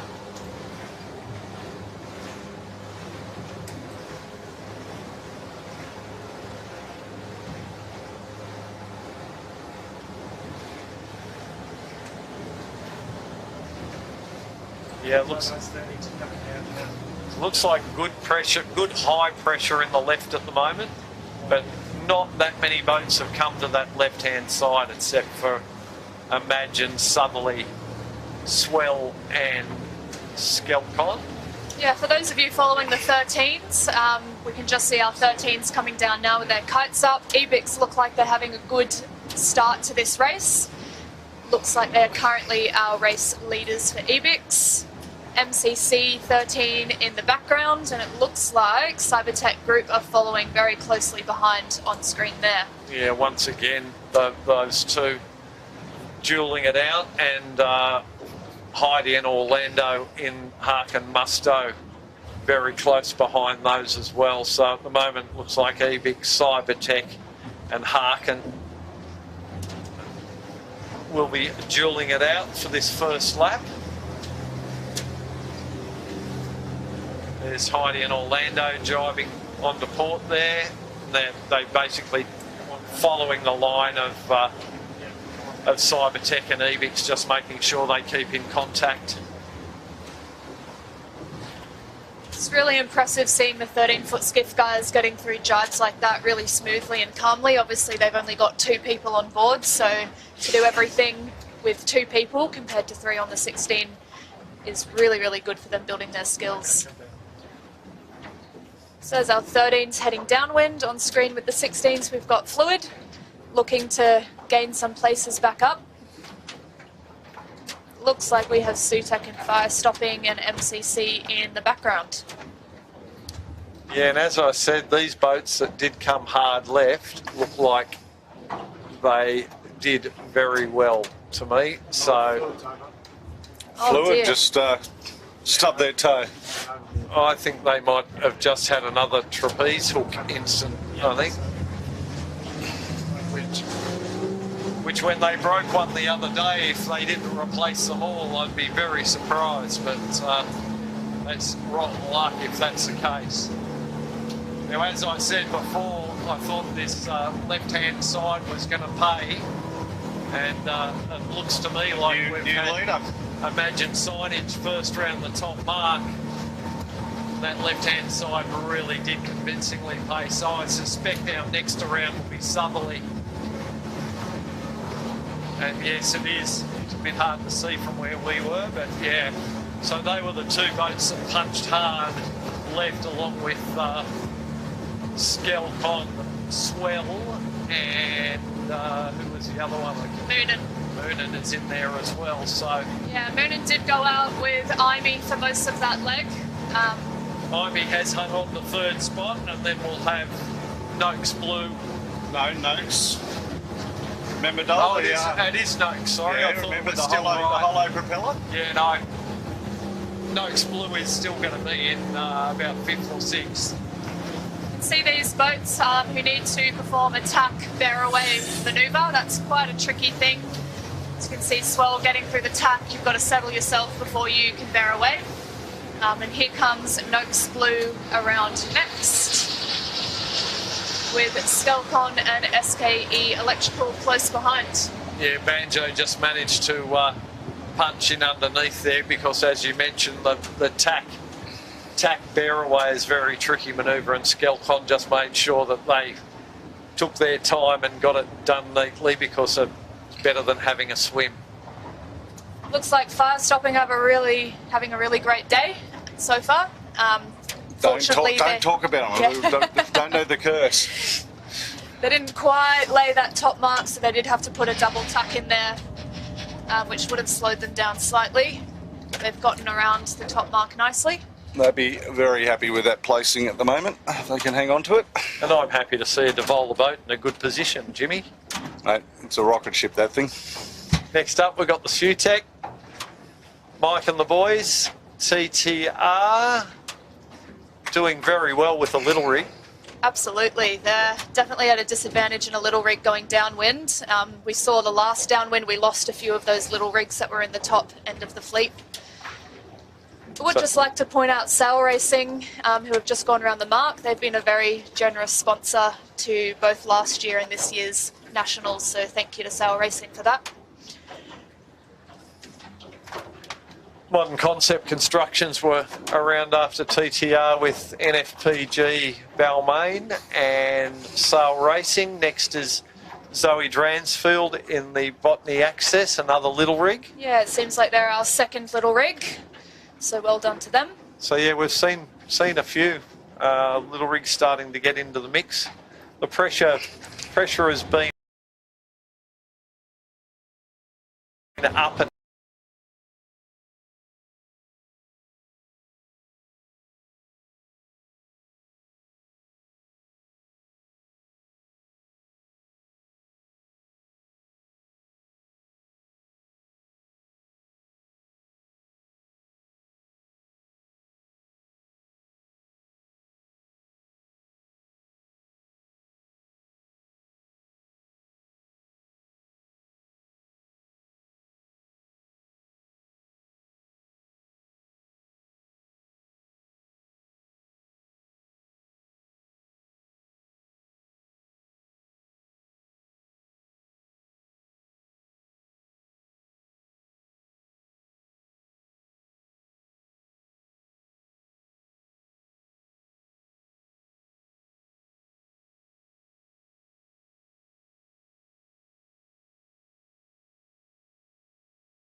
lots of crosses here.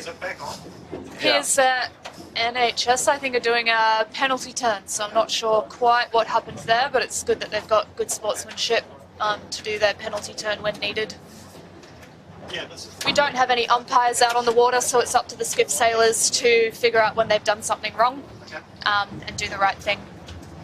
Oh, they're an honest bunch though, aren't they? Most of the time. They weren't on the first lap, but anyway. So yeah, we've had Eric Storage, Domino's, Ace, Insight, Thurlow, Fisher. Cunningham's recovering after their little incident at the top mark as well. And sorry to the viewers if the stream dropped out. We know that there is some network issues out here with doing some tower work and so forth. So we believe we're back online as we speak. So we apologise for this interruption in our transmission. There you go. So you're just looking at the tail enders of the boat still coming downwind. Might have been a few swimmers amongst them because there's some boats amongst those who wouldn't normally be back in the fleet like that. So a couple of people might have got themselves into some strife. We're just making our way back up to the top end of the course now.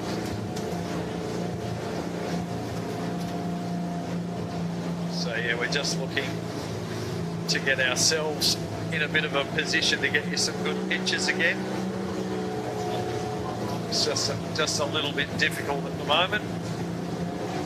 So that's, I think, the man flu you've just seen go through there. And Sheeds is trailing them. With the blue kite. So we'll just get upwind again. This course is actually quite compact and compressed. It's just making it a little bit difficult for us to get through the boats without causing anyone any problems or any bias towards boats. We're just going to watch our wash and get back up the course as best we can. So that's Modern Concept Constructions on picture now. They've got back across. Yeah, I did notice with these guys as they headed round the bottom mark, unfortunately they had a bit of a wider mark rounding and had to tack off to get themselves some clear air. Seems like they're sailing really nicely now. They are now, but yeah, having to find themselves some space has cost them a little bit of time against the lead boats, unfortunately. Because the boys are looking to move up the leaderboard. Jared, Chris and Jackson. So that's our lead group that we're looking at there, and we've just seen Imagine just put in another little tack. You can also see our 13s rounding there, so that's Plonk Cafe with the green spinnaker. We've got Harkin rounding behind them. Cybertech Group appear to be in second, with Ebix still leading our 13-foot skiffs. Yeah, Ebix leading there. Yeah, so just a change between third and fourth with Plonk Cafe and Harkin in our 13-foot skiffs. Yeah, great. Good gain from Avril on that lap to get back into the mix.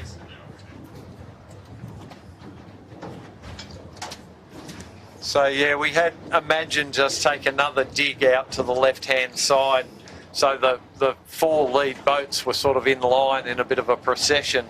Nathan Wilmot just chose to take a little tack out, another probably 75 metres closer to the ley line. Yeah, I think that's really a smart decision for them to do, putting themselves a cover. This is our last lap, so they've just got to round this mark, get down to the finish, so they're going to really try and make sure they can stay on top of the other boats. On screen there we have Noakes. Just putting a tack in to follow the others up to that yellow top mark. Yeah, I would have expected when push came to shove today that the Imagine guys would come up with a good race, and they're delivering so far. They have a lot of experience with racing and experiencing bad days and pulling themselves together to come back for a good one. So well done to them for keeping their head game strong. They are our current race leaders, setting their kite for the last time this race. We're a very excited sponsor in Scotty Archer from Imagine Signage, that's for sure.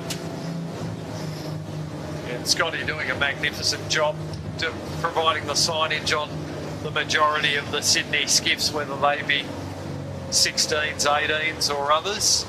Does a great job. So, Scallywag and yeah, lots Andu Comanche. You name it, he does it. Whether it's small or big. It doesn't have to be a boat. Cars, trucks, vans, he does it all. So that's Southerly around second and Army on screen there, who will be around third. Really good day for Army. I'm glad to see that with Rob Napper stepping back on the bow only a short time before these nationals, that they've got their groove back. But super impressive sailing from Sarah on the Southerly with Keegan and Kurt. They've managed to stay in touch, and yeah, they'll only be dropping 1 point, being in second place in their lead. So they're doing what they need to do to keep at the pointy end. And here we can see the rest of the fleet heading upwind. We might just start heading back down now to the finish so we can catch that action. Our 13-foot skiffs on screen there. And there is our race leader, Imagine Signage.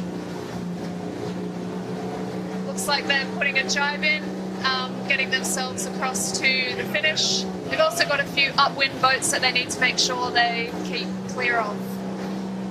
yeah, well, they overdid the ley line to the gate on the last lap, so they won't want to do that again going to the finish this time.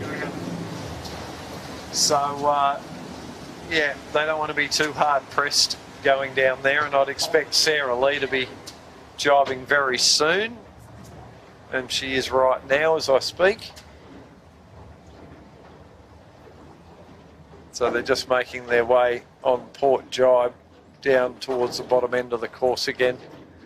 We're just waiting for a gap to get through a bunch of boats, which includes the 13s going downhill. But we're just getting a drone in the air so that we won't miss the all-important finish for you folks.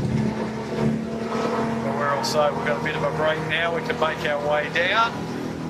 So we want to make sure we give you the best pictures possible. Jimmy, our stunt driver, doing an awesome job as always.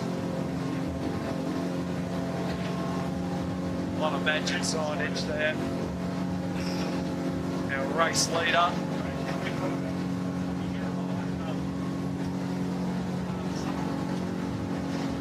Looks like they've picked a pretty good ley line down here, doesn't it, Jess? Yeah, absolutely. They've done really, really well on this downwind. On screen there we have Southerly. So they've jibed almost behind Imagine Signage, so again they've chosen a really good spot to jibe. They've got some really nice pressure to hold them down this run. Yeah, nice pressure just behind them. We've got Ivy in third place. They've got some really nice breeze and going through the water exceptionally well, but I think they're going to run out of runway to be able to catch these lead two boats. Look, as we said, you don't need to win every race, we just need consistency, so they should be happy, absolutely happy with the second.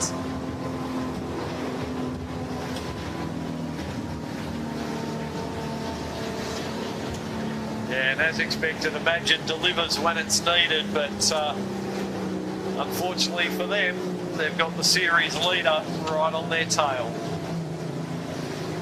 You can see our 13-foot skiffs heading up for their last lap. So our 13s do still have one more lap to go. It's a really, really lovely shot to see how these boats glide through the water.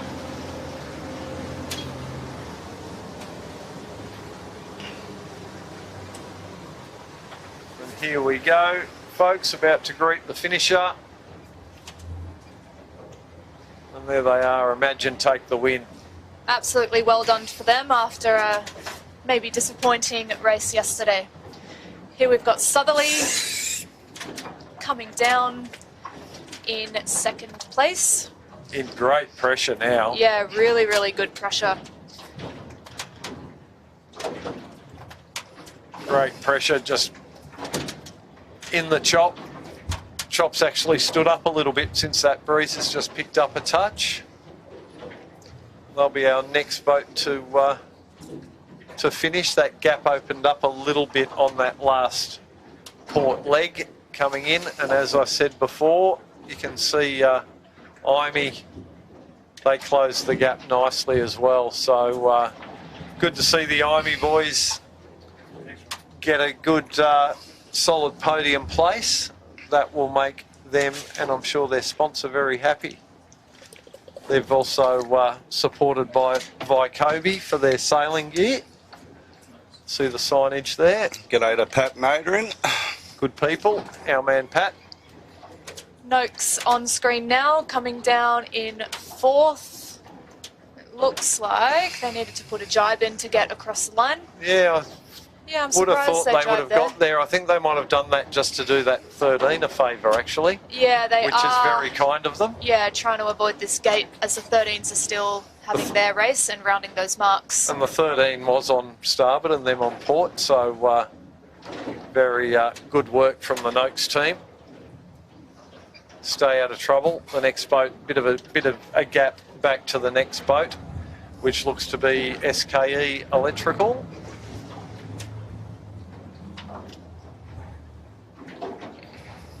That was a very well sailed second half of the race by Banjo, wasn't it? He was sort of up in the leading 10 to sort of 14, but he's made an excellent gains in this last sort of lap of the course. So well done to the SKE team.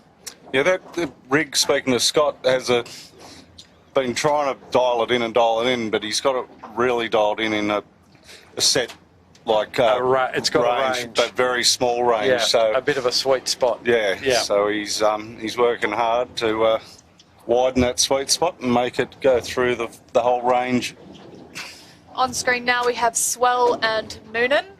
I think fighting for 6th and 7th positions. Yeah, and Moonen would have been hoping for a few less boats between them and Southerly and Imagine.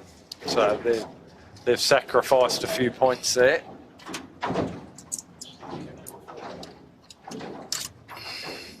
Of course, yeah, we're getting to the pointy end of this regatta and every point's going to count. So Moonen have just jibed for the finish. Next in, we've got on approach, we've got Skelcon, who I've said numerous times, they've been very consistent this week, sailing very well. They'll be followed by Sail Racing. Noakes Blue. Sutek following behind Noakes Blue and NFPG after that. We then have MCC. They had an excellent day yesterday, so it's good to see them still up in this top group today. Yeah, showed great speed yesterday and just got mowed down on the last lap by Southerly. TTR is the next over. Yeah, they did really well in their little rig today, so well done to TTR. Indeed, yeah. Tribeca right down the pit end of the finish. Going to be Contender are going to pip Fire Stopping. Well, the fire stopping hasn't got the spinnaker all the way to the top of the yeah, just missing the mast. Oh, it's not too much, but yes, you're right, Jimmy.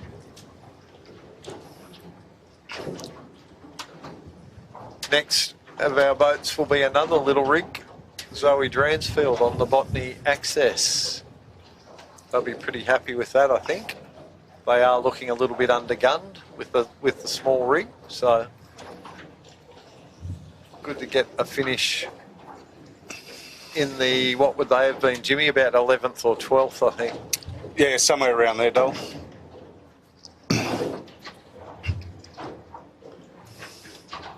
Dominoes through, and then they will be followed by Ace, which, considering they had a fairly lengthy swim on the first lap, that's a reasonable recovery from them. And I think Tribeca was caught up in that as well, mate. So Yeah. Rod Carter and the team on Insight Building next through. We now have Red Pumps coming down, who will be next through. Tyler Dransfield, so Zoe won that battle with a little rig. With a little rig in the competition for the Dransfield Cup. Eric Storage might have just been pipped by Peeler Hay there, who also have the little rig, and that's one of our veteran crews. So they'll be happy with that result. Then Nick Connor and team in Cunningham's, who also suffered from a bit of a crash at the top mark. Thurlow Fisher.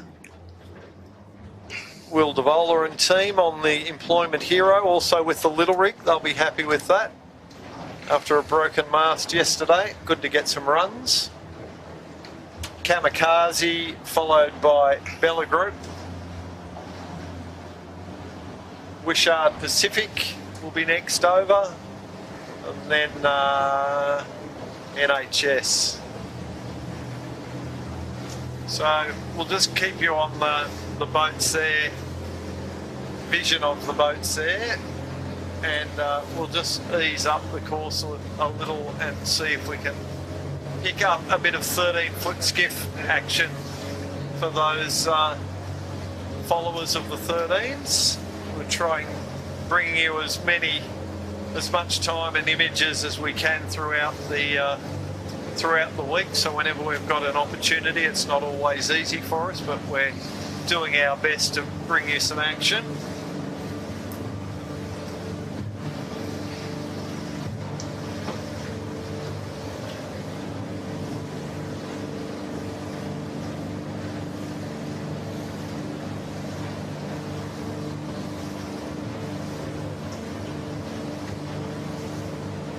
So it looks like our last 13s have just gone around that bottom mark. You can see in the distance our top 13s. There we have Evix, who are coming down for their last run.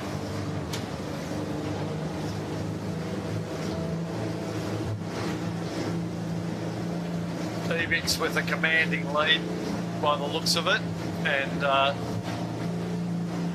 Cybertech are in second, but there's a bit of distance between the two. Yeah, that blue spinnaker there you can see appears to be a 16-foot skiff with their little rig. And I could see Harkin on approach to the top mark in third place, but they have capsized, folks. Just shy of getting to the top mark, but they've just popped up again.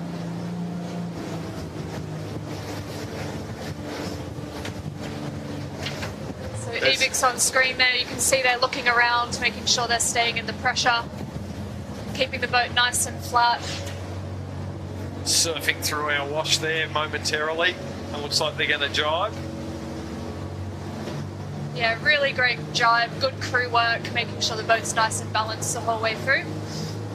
They've been sailing really well, our defending champions, but it looks like James has got to go up the bow. They've got a little problem.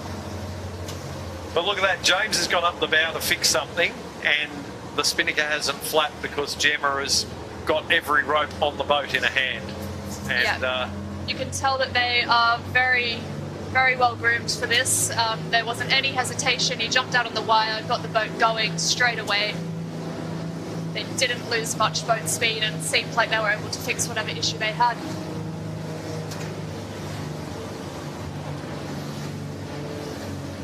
I think they are probably on the lighter side, so you can see them working hard, hiking hard to keep the boat flat and fast and keeping all the speed they can.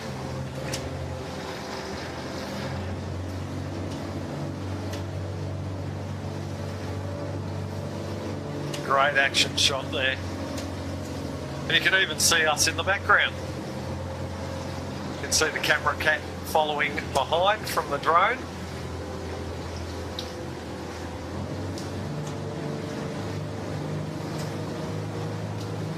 Excellent sailing here. You see how flat the boat is there.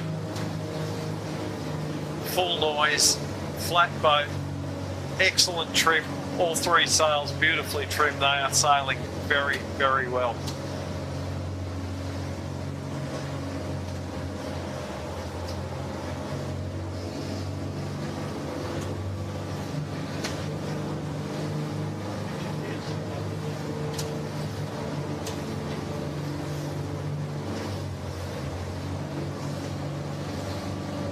So it looks like we will need to put another jibe or two in to get to this finish, but it's much better doing that and playing it safe than overlaying the finish.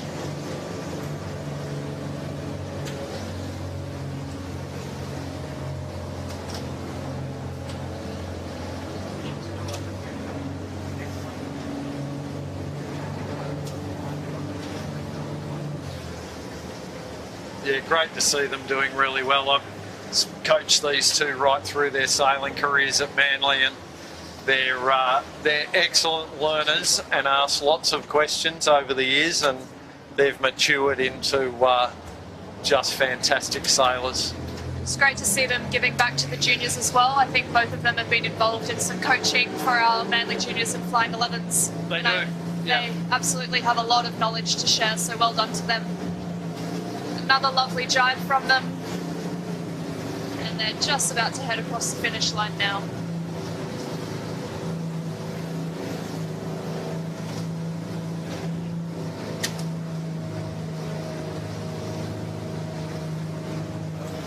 That really consolidates their lead in this regatta. If they get another good result in the next heat, if they're in the top couple, they'll pretty much have this regatta in the bag, because another drop will come into play. They can afford a good race, a bad race, and they'll just discard that and but we won't jinx it for them, will we, maintain their darling?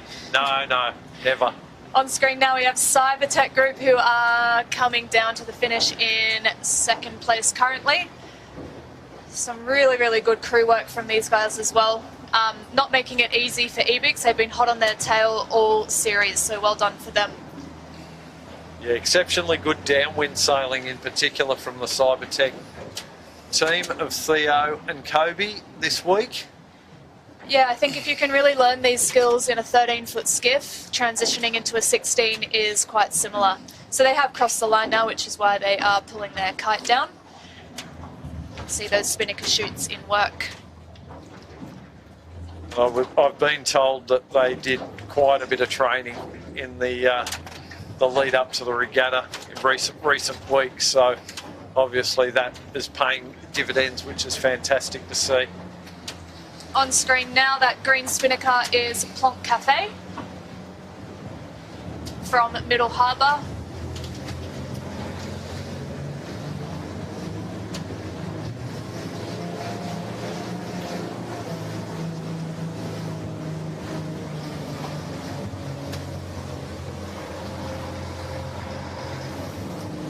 These guys are another boat who have been working really hard. I know at Middle Harbour they have such an awesome program, and she has been sailing with the Manly boats a little bit this season to try and have some bigger fleet racing, and it's great that she's so willing to be able to put herself out there and get as much experience as she can. So for them to be coming home really nicely in this race is good for them. Off screen there, it looks like we're going to have a really tight finish between Harkin and Plonk Cafe. Very tight finish. It looks like Plonk have just managed to come home in third, with Harkin recovering from that swim at the top mark in fourth. I think they should be happy with that. Yeah, unfortunately they had that little swim at the top, because that's cost them a position there. Obviously, if they hadn't have had that swim, they would have finished in front of Plonk and taken third spot, but still a fourth's a good result. MCC 13-foot skiff are coming downwind now with that white spinnaker. That's the Toms, Tom Cameron, Tom Millam. They're in some really, really nice pressure here on the bay, so I think boats will be gearing up for a fun second race as well. It's a good looking 13, that one too, isn't it? I like the look of the signage and everything. It's a very smart looking boat. Yeah, very clean, and well done to MCC Modern Concept Constructions for sponsoring both a 13-foot skiff and a 16-foot skiff. Looks like Fluid will be coming in next. Hard to miss that boat with such a bright kite. And for the viewers at home, if you head on over to the website, the 16-foot skiff results are up and The scores are up. Really great drive from Fluid heading across the line. Our next boat is our Hornsby Ku-ring-gai boat, as we spoke about yesterday, a really, really wonderful club with excellent volunteers from Hornsby Ku-ring-gai. So to see them performing well in a big fleet is excellent. Yeah, that's Angus and Thomas in the Black Cat. Yeah, the Black Cat, and the Hornsby Ku-ring-gai Club is they're hosting the final round of the Manly Junior State titles in February. So giving the junior sailors a unique regatta experience on the Lower Hawkesbury River. Yeah, So- wonderful. They've also got their first 16-foot skiff sailing in this year's regatta, so well done for them. I think it's really great to have a 16-foot skiff so the younger kids at Hornsby can see where sailing can take them in the future. I've spent quite a bit of time up there with the junior sailing and going up there coaching the Manly team. And it's a really magical little spot up there. They have this little beach all to themselves, clubhouse in the back, and yeah, so if you're up in that sort of Brooklyn area and you're looking to get your kids into sailing, look up the Hornsby Ku-ring-gai Sailing Club and go down and get involved. Yeah, and looking at Bartley on screen now, their sheet hand Hugh Skeen and also Sam Skeen, who sails on the Fireball 16. They came through Hornsby Ku-ring-gai and they live up that way, and they now make the long trek to Manly to sail. But yeah, it's great to see that they were very comfortable transitioning from sailing at Hornsby.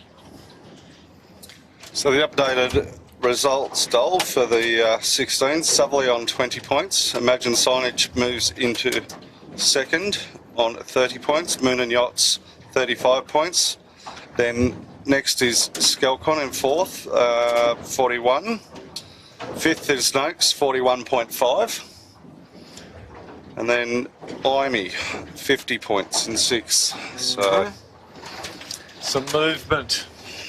I think Southerly has got probably one hand on that trophy as we speak. Yeah, but Jess doesn't want us to speak about it. Now, I'm not sure, I might be putting you both on the spot here. You mentioned there was a 0.5 in the readings. Do we know what that's about? I believe there was a tie. Okay. I believe. I don't know how, but apparently there was. When there's a tie, Jimmy, two boats across the line at exactly the same time, generally. Yeah, but I didn't see it. Like, I think it was a Well, close. you wouldn't have seen it because they crossed at the same time. No, I think it was one with red pumps by memory, and Right. I think we called it on here as red pumps and nokes, or Right. something like that. Yeah. But Yeah, I think Anyway. with these downwind finishes, boats can come one on port, one on starboard, and really close together, so ties, I guess, are more possible. Indeed. We don't go to the photo finish like the Tour de France or the... the Melbourne Cup. Yep, yep.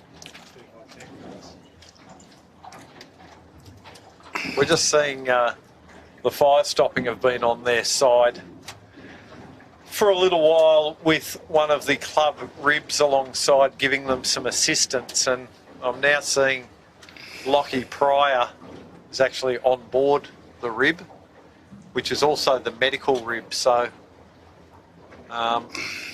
we're hoping everything's okay. So Alex and Jamie have just attempted to right the boat, but it's gone back over the other way.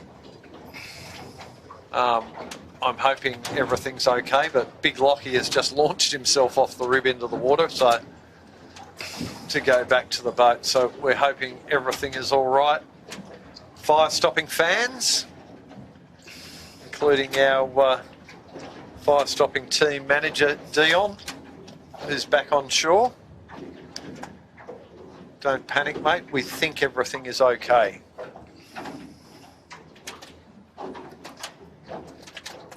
Yeah, we just saw on screen there one of our 13s who went through a jibe and had a wine glass all twisted in their kite.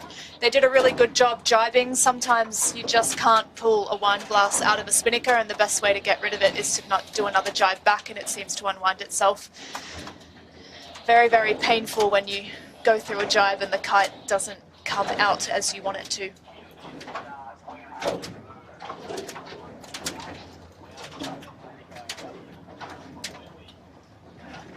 So we've still got a few 13s to finish, but I'd expect that when they do get here, we won't be waiting too long before we get back underway. So as mentioned before, there's the fire stopping.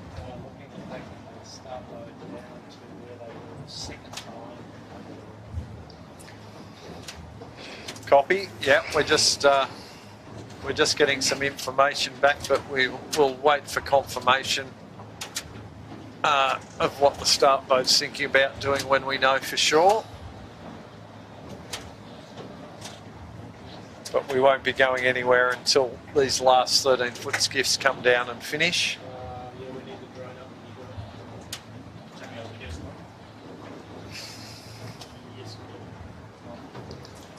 So finish boat is still on station. We've just got one of the support ribs moving the gate. So we'll just stand by. We suspect that we might be moving down course a bit towards the club to give the punters at the club a bit of a view of what's going on without having to watch and listen to us. And yeah, just again, apologies to viewers if we had a bit of a break in transmission there for a little bit. So we should be back and up and running at the moment. It's where we think we are, but if we do drop out, they are doing some scheduled maintenance of towers and bits and pieces around here, and we rely on the cellular network to bring you these images from out in the middle of Botany Bay.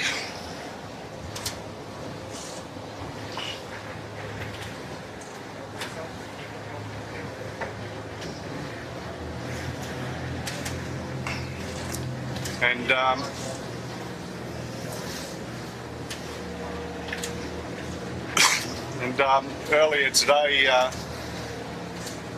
had the chance to go and catch up with Keegan York off Southerly.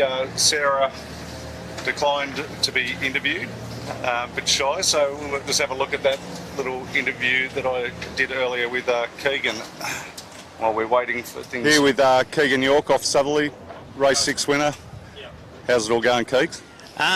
Yeah, a bit better than expected. Like, we knew we were going to be a chance in the regatta overall, but it's sort of coming together a bit better than what we thought it would. Well, I thought it would anyway. You're not one to ever write yourself off, but new team, only, 2 months together? Yeah, I think Kurt originally came to me beginning of November, I think it was, and said, am I interested in doing the 16 Nationals with him and Sarah? And I said, no, I'm going to Hobart to sail the moths. And he bugged me, and eventually he broke me down. I think I committed somewhere mid to late November, and he already had the boat, and yeah, good choice so far. Good choice, absolutely. You guys are the only ones with 2 heat wins. Yeah. So, you know, a nice 10-point buffer at the moment, all to play for today in front of a full house of old lunatics. Yeah, I've already seen a couple of the old guys that I used to look up to when I was a kid, when Dad was dragging me around 16 regattas, as you know, a 5 or 10-year-old, 12-year-old. And yeah, it'd be nice just to put on a good display today and try and get 2 keepers. That's what we're trying to do every day, just keepers. And you're definitely doing that, Keegs, but all the best for the rest of the regatta, brother. Go get them. Thanks, Jimmy. Thank you, guys. So there was a little interview with a bloke that struggles to hold a conversation, Keegan York. So it was good to catch up with Keegs.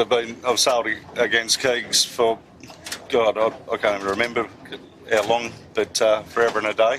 Both of us, mate. Yeah. Yep. So, and his dad, Glenn York, the foot, is he's one of the volunteers out here this week helping out, which is good.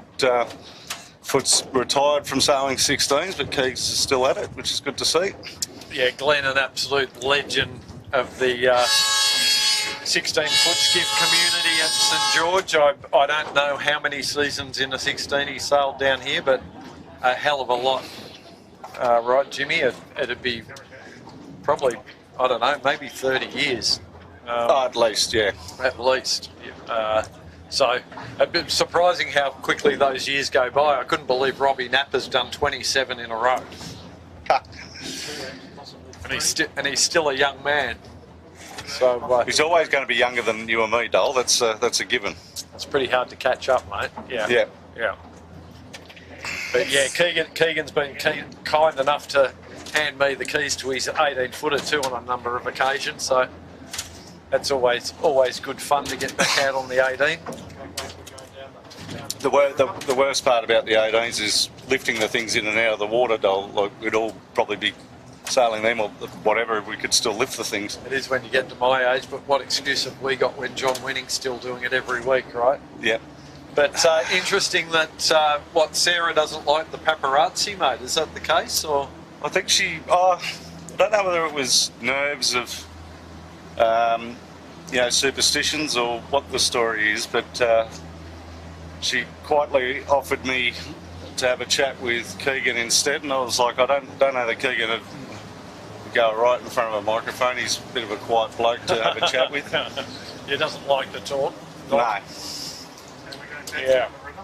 So you can see on our start boat there we have a postponement flag up, and they just have pulled up their anchor. I think we can hear on the radio that we might be heading back down the river to sail this race. It's just gone 4 o'clock, so the tide is going to be not doing a whole lot, meant to be low tide now, so that makes things a little bit easier for our sailors. And the start boat also has the Lima flag up, which means follow me. So all the boats, all the skiffs will see that and hopefully get a wriggle on and come on down the river. Yeah, so hang tight, viewers. We will be resetting the course a little bit further down, and for any old buffers watching at the club, if you can hear us, you might be in for a treat. And we sent our little assistant Sammy Brasher along to catch up with the Hopkins kids earlier and make his on-air debut for in front of the camera. So we might have a quick look at that interview if we can, Chits. I'm here with the winners of race 6 for the 13-foot championships, James and Gemma Hopkins off the EVIX. Guys, tell me a bit about it yesterday. It was really good race. Came off the start a little bit, not as we were hoping with the boat above us, but got the boat moving through the water, got it on the downwinds, and we just felt really quick, going through everything. Nothing to add. And obviously it was pretty close to the Cybertech for most of that race. Tell me how you dealt with the pressure and, pulled away at the end. I think on our downwinds we bring the boat a bit lower and push it a little bit harder than they do maybe. Yeah, cool. And now, so 3 races to go. How are you feeling? Feeling good. I mean, we're only just over halfway through, 6 out of 9 races done, so still got a long way to keep working, see how it goes, I guess. Yeah, cool. Yeah. And now, what happens to the EVIX after this championship and going into next season? Or is that, we don't know yet. Secret? We don't know yet, honestly. Don't know. Everything's up in the air. Yeah. See what happens. All right, well, thank you. No worries. And, good luck for the rest of it. Thank you. See you out there. See you out there. There you go, Sammy's debut in front of the camera. What do you think, Dole? He's a bit of a career. It had a little touch of work experience about it, but I'll give Sammy a 9 out of 10 for that effort. I think he'll be back. Yeah, Sammy's our young assistant on board here. He helps with just about everything and keeps an eye on the drone. Part of our permit to fly the drones, we've got to have a spotter, and he's takes care of all that. He keeps an eye on where the drone is and if there's other air traffic and so forth around. So we love having Sam around. It's slowly getting to learn everything that we do on board here and how it all comes together. I'm starting to wonder whether maybe Sarah Lee might have spoken to Sammy if we'd and not you, Jimmy, eh? Well, that could have been an option. He's a good looking young rooster. So the Mutiny is going full noise, our start boat, back down the bay. So for everyone back at the club, I think settle back, get yourself a window seat before they're all taken, get yourself a fresh beverage, because we're going to be coming your way and likely to be finishing the race off the club as well. So. And for the viewers, the 13-foot skiff results are now live online. So we have Ebix Racing. So Racing is on 9 points leading, from Cybertech Group on 14 points. Third is Harkin 13-foot skiff team, 22 points, and g'day to Grantley. I know Grantley and the team down there at Harkin are tuning in and watching. Next is Plump Cafe on 29 points, and then in fifth is Sail Media, young Benny sailing with Daz. Go the Sail Media. They can come back from here. And guys, I haven't seen the Tagara come back out yet. Nor have we seen any reappearance of the fluid. So I thought I've seen the fluid out there. The fluid back out? I don't know. I don't think so. I haven't seen them again, but I could be wrong.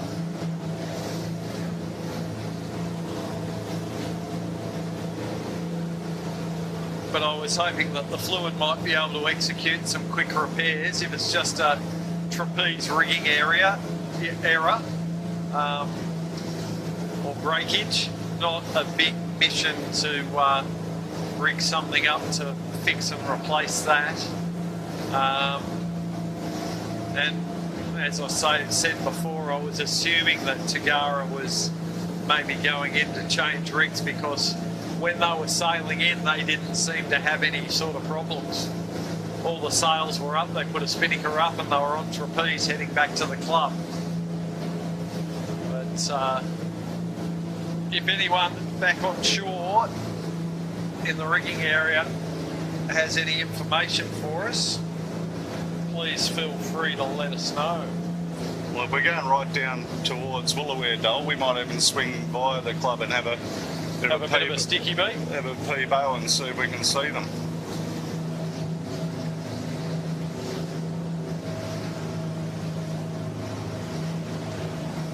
What an incredible sight. We go wide on that shot there, Robin, and look back at all the skiffs all coming down into the river. There you go.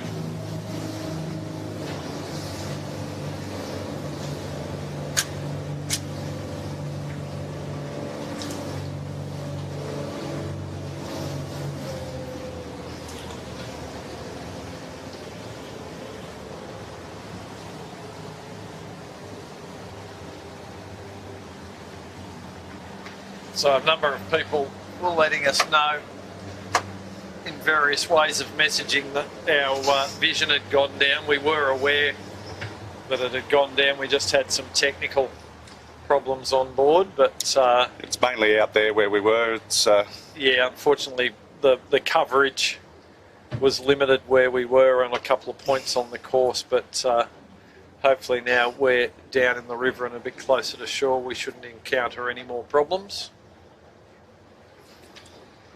Okay, the just heard from the great Peter Shipway, Dol, and he says Sammy can replace Bucko. So join the queue. Doesn't he turn up with his own seat that's araldite to his, so you can't actually throw him off? Mate, he does everything he possibly can to get himself into trouble, the old Bucko.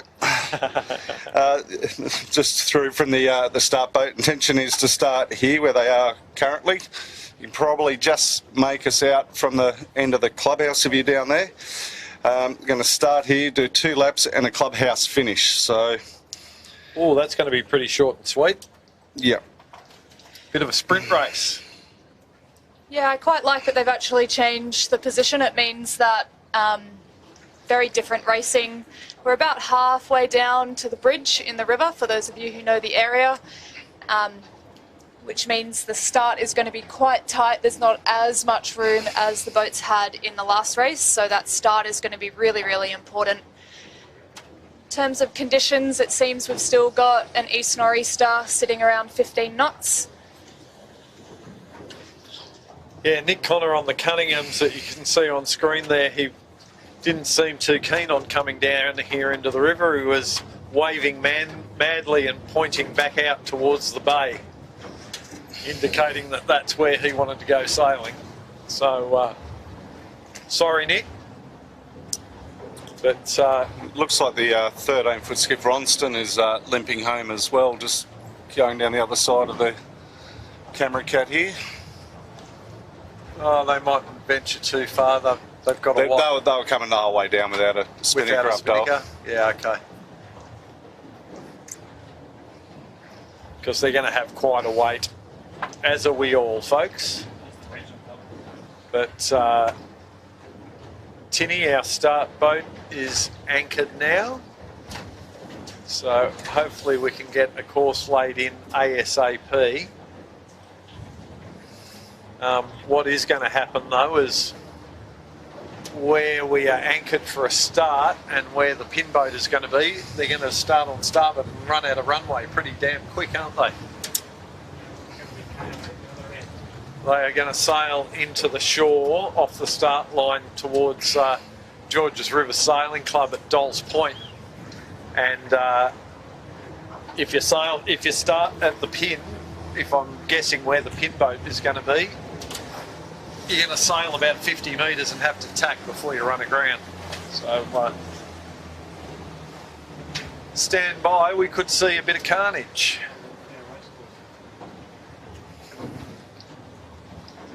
So this is going to be interesting. We're going to throw some curveballs at them on a very short race. So anyone that gets themselves into a bit of trouble aren't going to have any room to or distance to time to catch up. So it's going to be imperative that boats get a good start. I would suspect we might see a lot of boats up at the boat end of the start line, so they've got a bit more runway and distance before they have to tack, and they will also be on the favoured starboard tack, right of way tack.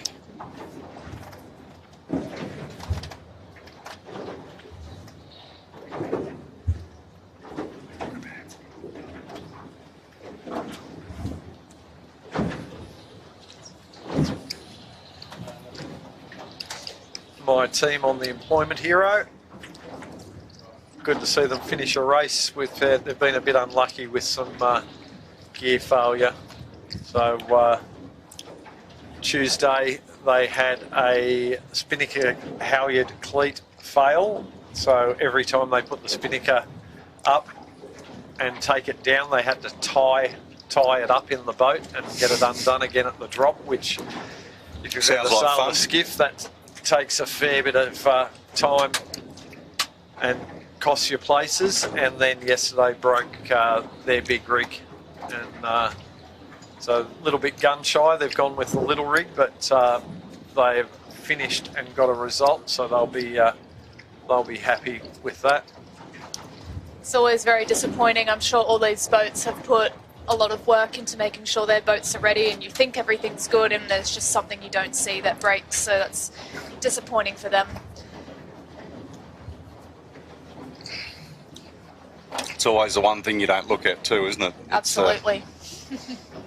You know, I remember back when I was racing Dole, you know, like I'd bring the boat down to your factory and we'd start at the front, go to the back, and you know, whether it be a bungee cord or whatever, we swapped out everything in that boat before, you know, mainly, I think it was probably 2 weeks before each major event. Yep.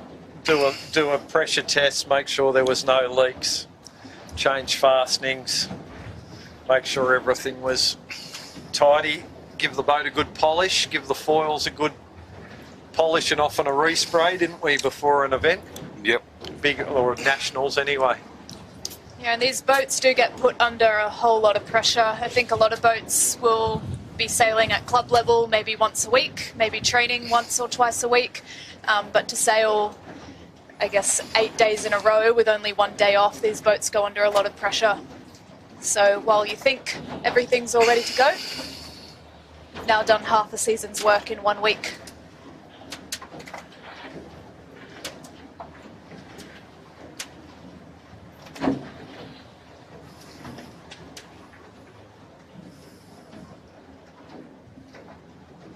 It's the Red Pumps team. Tyler Dransfield, Greg Windust and Jay Harris. That's another sponsor that has been very, very generous, sponsoring 2 16-foot skiffs this year.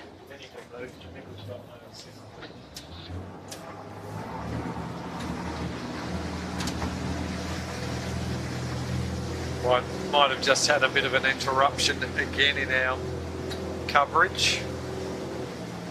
We're just having a few issues today, a few gremlins.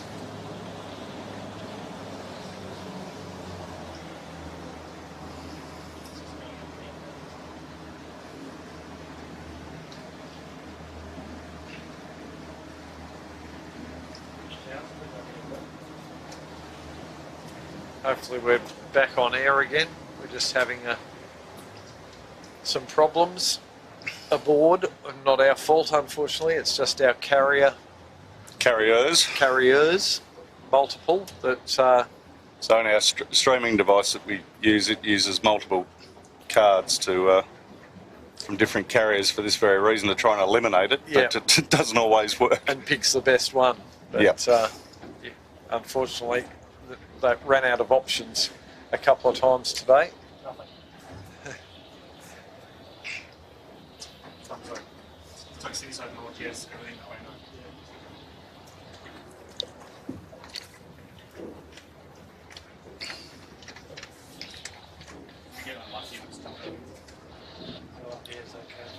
Down that side. If we get unlucky, it's up to Canal. What's happening?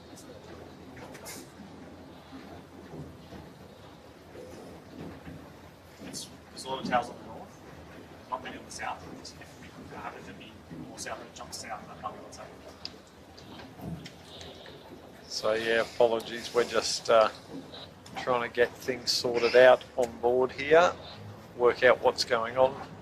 It's coming up with a game plan for our towers. Yeah. It would appear that if we stay on one side of the river, we're okay, and if we get on the other side of the river, you lose us. So trust us, we're trying to do our best. Just got another message through from the start boat. There's some concern over depth of clubhouse finish, so I'll see what happens. It's all happening, the folks. tide couldn't be any lower than where it is at the moment.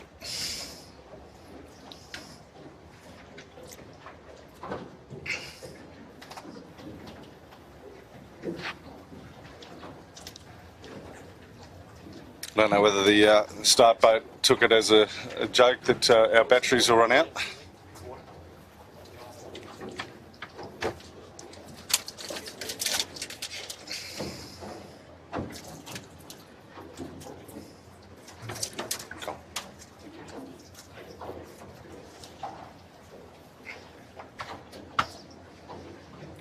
So how many more weeks have you got off school, Jess, before you're back? I don't want to make you jealous, Jimmy, but I've still got 2 more weeks off being a high school teacher. Bit of work to do in the next 2 weeks. So that's a hooter and flag for the start line being open. We still have a postponement flag up on our start boat, but I can see the number 2 numeral pennant, so we're looking at 2 laps for this race. So it's going to be short and sweet by the sounds of it. or perhaps they'll be setting their top mark much further out, which will give these boats a bit of a longer run to be able to spread themselves out and choose some good tactics. And I can see Fluid have managed to come back out to sail this second race, so that's really good that whatever issue they had, they've managed to fix it and make it back in time. So while it might be frustrating for some boats to be waiting around, it's good for these guys to get back in the competition. Yeah, it certainly helped out the Fluid guys to get fixed up, and also coming up on our left-hand side, on our port side at the moment, is the Tugara, and yes, they have the big rig in, so... Yeah, good call from them, I think, with 2 drops at the end of this next race. And they weren't doing so well. I think they've made the decision that we'll throw away this race, drop it, put in a big rig and hope to do better in the next one. Yeah, so that's them you can see there. Tugara, a very well-known and historic skiff name, which is the reason that that boat carries that name, and also their sail insignia. Tommy Clout and the boys. And the 2 Sams. And what I have noticed as well, since we've moved down into this river area, is we're once again surrounded by jellyfish. And they're big, very big. I'm just thinking about the time here. I think a lot of these boats would have left the beach at roughly 1:30, so they've been out here for almost 3 hours and they've still got another 45-minute race to go. So wouldn't be surprised if we start seeing a few little mistakes in this race that we wouldn't see otherwise. If I was out here sailing, I'd be really taking this time to sit down, talk about something that's not sailing, try and have a laugh. Hopefully you've got some water on board. Water and a packet of lollies, right, Jess? Yep. We would actually put electrolytes in our water just to make it taste better. Plenty of water and lollies on the camera cap. Yeah.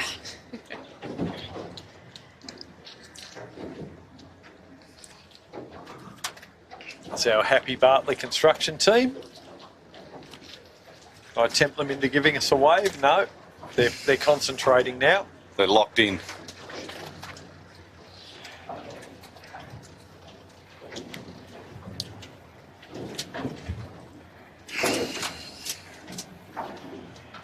So very constricted area where we are.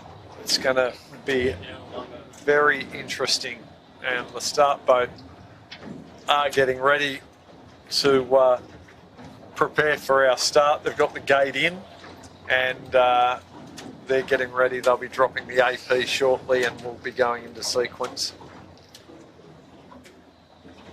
After that, like 1 minute.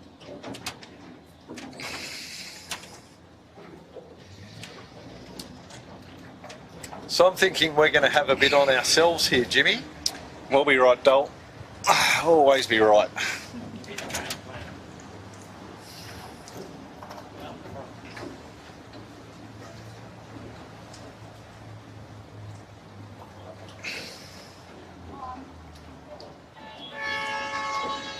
So our postponement flag has just come down, so 1 minute until the 5-minute warning signal.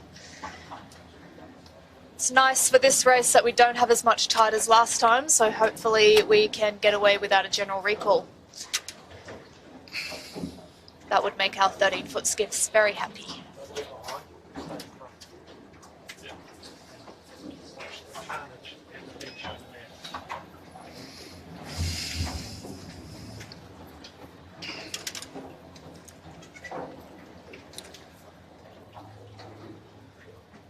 So if you're just joining us, followers, we are lining up now for race 8 of the Australian 16-foot and 13-foot skiff national titles, hosted by the St George Sailing Club.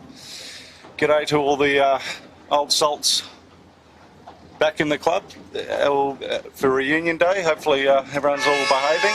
There's our 5-minute gun.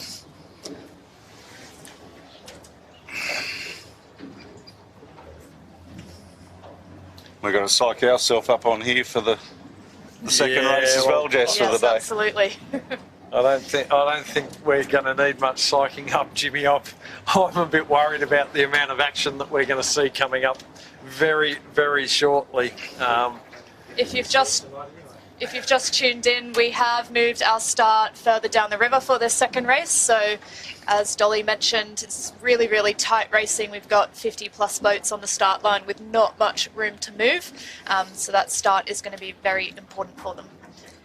And it is low tide. Very, very low tide. There are sandbanks up the side of the river, so boats will need to make sure they keep in the channel. It is almost every year, I think, that someone runs aground here. 4 minutes with a blue Peter.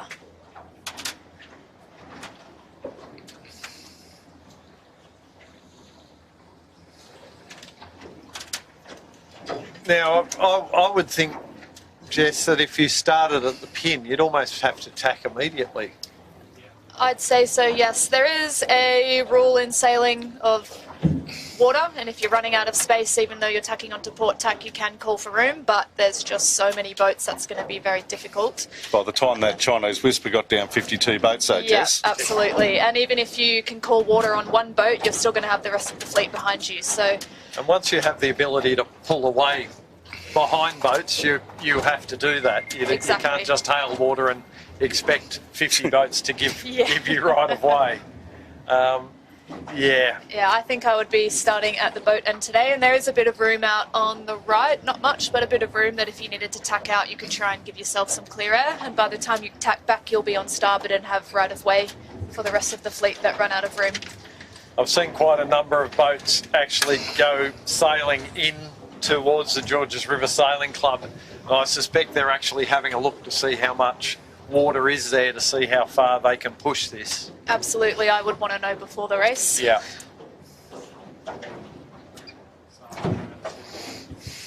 Yeah, you don't want to find out the hard way, because when you hit the bottom in a skiff, carbon fibre skiff with the centreboard sticking out the bottom, only one winner comes out of that, and it's not your centreboard or your boat. Or your mate who happens to be a boat builder.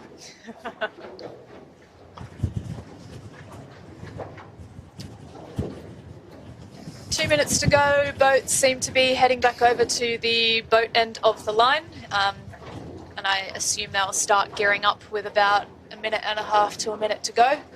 Seems like so far they are behaving themselves and not pushing too close to the line.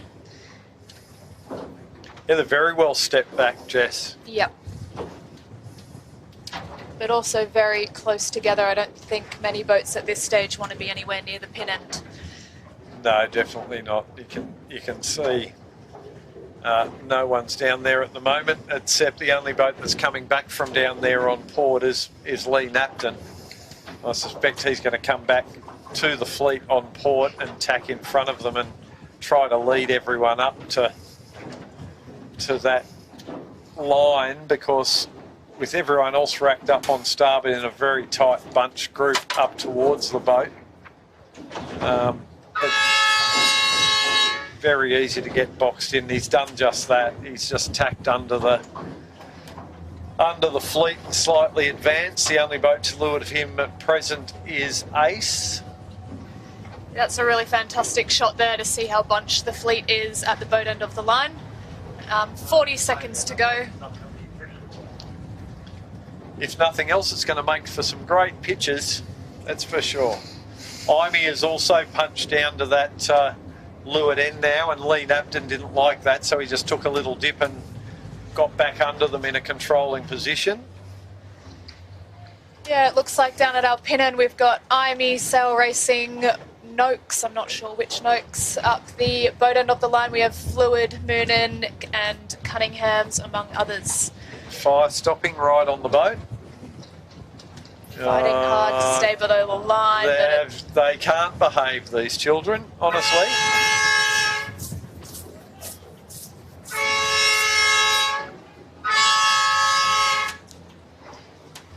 There is boats into the side of the start boat.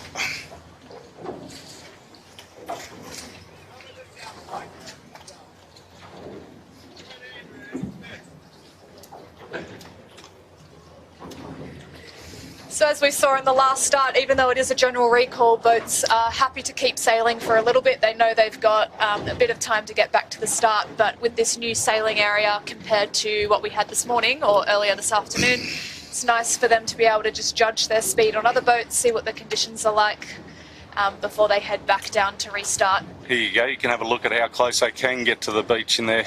Yeah, so they do have a bit of room. I wouldn't want to be pushing it too far though. Lovely picture.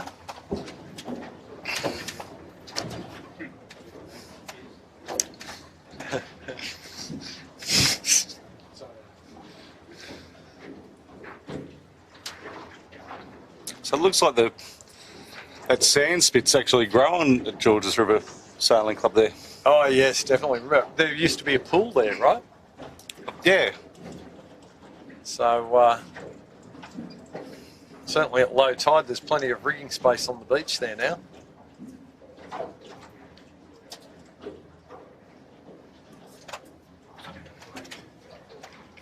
So we'd expect our RO will once again bring out the black flag for this next start. And once again, a bit worrying that for these guys who are in the leading group in the point score, very, very dangerous ground for them. And we've just heard on our start boat that the general recall flag is down. So we'll be coming up to gear for our next start. We'll wonder if Peter Tinworth will give them another blue Peter, or if he's keen to get a black flag to make sure this race gets underway. It's thirsty work, so I think we need a black flag. Yes. It's 4:30, so what's our latest start time, do we know? on these Sundown. days until tomorrow. Tomorrow is the only day with a restricted start time. Okay, excellent. Otherwise, it's open slather till you need nav lights. Well, in our case, run out of batteries, which is a real thing.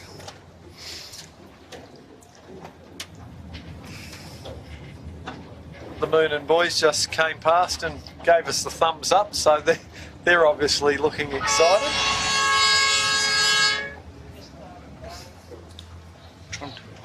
Anticipating some action. So class flag's now up and 5 minutes to go. Yeah, I am looking at that star boat, and I have had a message come through that pointed out that our flags and start boat do seem to be opposing each other, so perhaps there still is a bit of tide that may be pushing these boats over the line. Still another 15 minutes of the tide to run here. Okay. So the last little bit of it won't be as much, but you, as you see with the start boat, like it's not pointing that way for its, because that's the way Tinny likes to look at it. The Noakes and the Southerly team just having a friendly chat, which is good to see. Amicable.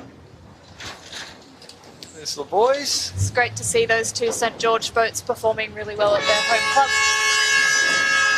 And we have a black flag on our start boat. So for those who missed it, if these boats are over in the last minute of sequence, they will be disqualified. So it seems we are very keen to get this race underway.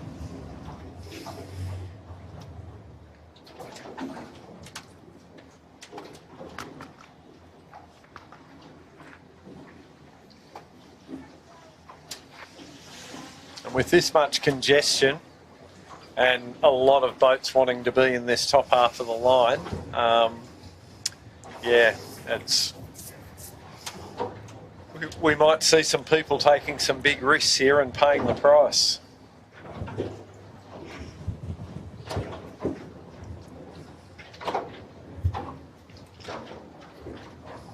As we get a bit closer, we'll see how they go, but there's already boats racking up and having a sniff around, and we've just passed 3 minutes to go. That's a long time to wait.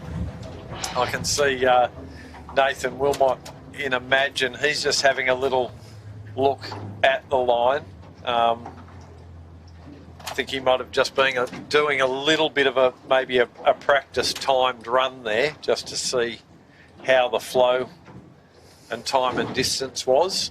and he's now jived back around. He'll go down and find his place amongst the fleet. But yeah, it shows how thorough some of these guys are, and it's particularly someone like Nathan, who has so much Olympic experience and obviously Olympic medals under his belt. They don't come easy, and he definitely knows how to prepare for moments like this.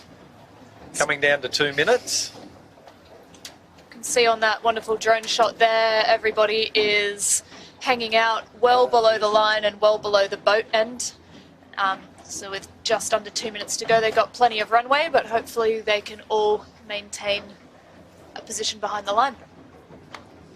I think it's their patience they need to maintain, isn't it? Yes. We just keep taking off a little bit early, moving up to the line a little bit early, and as we've said, there's still a bit of tide running out here. There's still enough tide to turn the start boat against the wind, so that's enough tide to push them up against them over the line. But yeah, we're looking a lot more behaved this time, folks. Counting down to the minute. We're nearly there, and yeah, everyone's holding back quite well, so I would expect this time we're going to get away with a clean start, and hopefully no one getting themselves into trouble with a DFD. As far as I can see so far, we've got SK Electrical, Skelcon down the pin end line with Imagine signage. Maybe not in the position they would like to be, looking a bit deep. They are. They're below a number of boats. Bruce Savage in Red Pumps Red and Tom Clout and Tagara probably the furthest down towards the pin, with Skelcon and Ace in sight. They're a little bit up. We've got a big congestion at the boat end. Absolutely, lots of yelling we can hear. There is boats hitting each other here. This is pretty ouch. So we've got Red Pumps Fluid out back, Modern Concepts. Wow, it's very tight. Very, oh. Now, if we got away to a clean start, TTR and Sutec got through that very, very well, but we won't know. It's a huge pile up at the boat. Yeah. Richard, Modern Concept, Tribeca, Contender Sailcloth. Who's the other one? Outback Marine, is it? Yeah, I think, yeah, it is. Modern Concept of really being sandwiched between the start boat. And, you know, we did expect this, and, well, the next thing we'll see is where we get the convergence over at the shore, which we're looking down on now. A few of the I'll say smarter ones have decided to tack out early and stay out of trouble. That includes Moon and Eric Storage and Cunningham's. Fire stopping as well. Employment Hero and Lee Napton. He's getting out of Dodge. He doesn't want to get stuck in there, that's for sure. We've just seen Modern Concept Constructions do a penalty turn next to us. I suspect they might have been. And it looks like there might be a boat on the set. Oh, it was there before, I've just heard, so keeping out of everyone's way. These guys are really, really going to push the limits of this race course. As you can see on that shot there, it's really tight racing. Finding a clear lane here is going to be really challenging if they didn't get that front row start they were looking for. So that boat on the beach is Smash. I don't mean the boat is Smash, the boat is sponsored by Smash. Jimmy Smash Burgers or something, I believe it is. On screen we can see Noakes, Imagine signage and NHS with IME crossing behind. It looks like Imagine and Ryan Ewing just around the left of screen, he's on the beach. Yeah. And I think TTR just had a touch as well.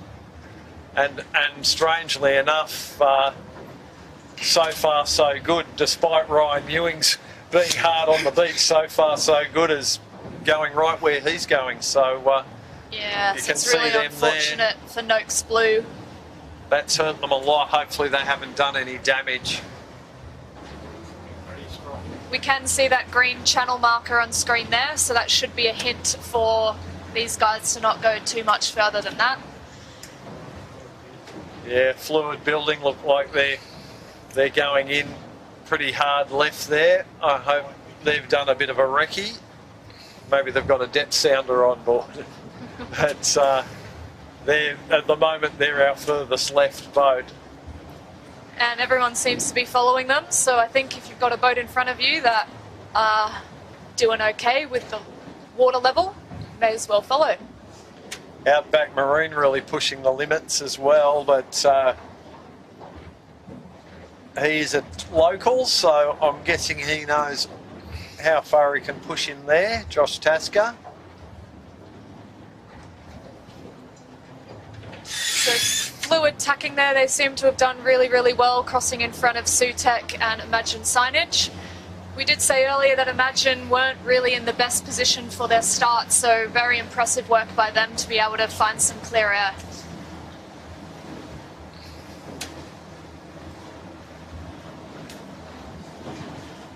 So I can see Fluid just leading Noakes back out to the left there. And as I said before, things are a bit difficult for us as well as the sailors. So we're just trying to pick our way up the bay without interfering with anyone's racing.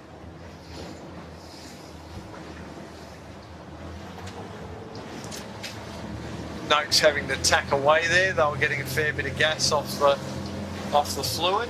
Fluid seemed to be in pretty good shape there at the moment.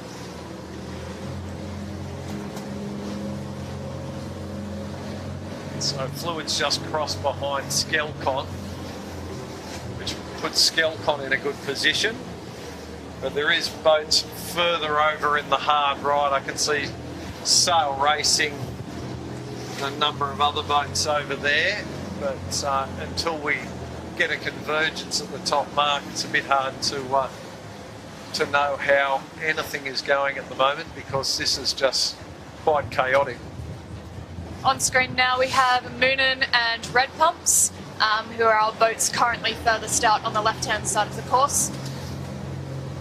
And they've done well. They've managed to find themselves some space in a clear lane where they can get their bow down a bit and just go fast. And there seems to be some good pressure over there on the left, doesn't there? Yeah, absolutely. I think finding pressure today and trying to keep in clear air is going to be important.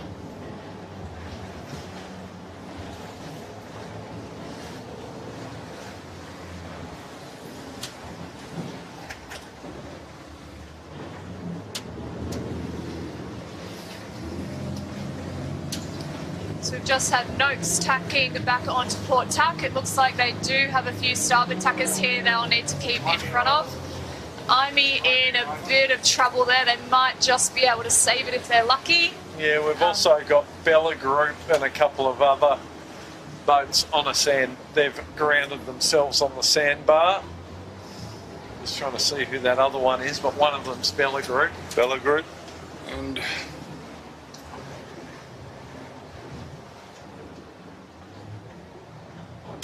Yeah, so that's... Little Blue Dinosaur, Dol. Yeah, unfortunately, just went a bit too far.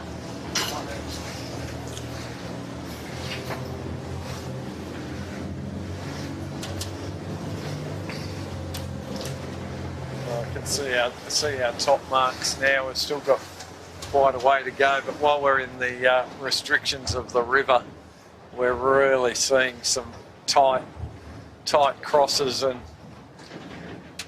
But I think our leader at the moment is probably Sail Racing from Imagine Signage. Trying to get us out of Fluid Building not too far behind that group. It's like trying to cross the picket line coming out of here. Oh, jeepers. Yeah, this first lap is absolutely the hardest, and with only a 2-lap race, It's going to be very tight racing the whole way through, which is tough for our sailors, but very exciting for us. In the mix up there, we can see Moonin, Imagine Signage and Fluid, who have all managed to sail really well. Right here. So at the moment, we've got Imagine and Moonin holding an advantage over Sarah Lee on Southerly, but we can let you know that Sarah's elected to come over to the left-hand side a little bit further, and she's found a clear lane and is going fast. Yeah, I think for them, perhaps they didn't have the best start they were hoping for, and now they've found some clear air and they're going to use that to their advantage as much as possible.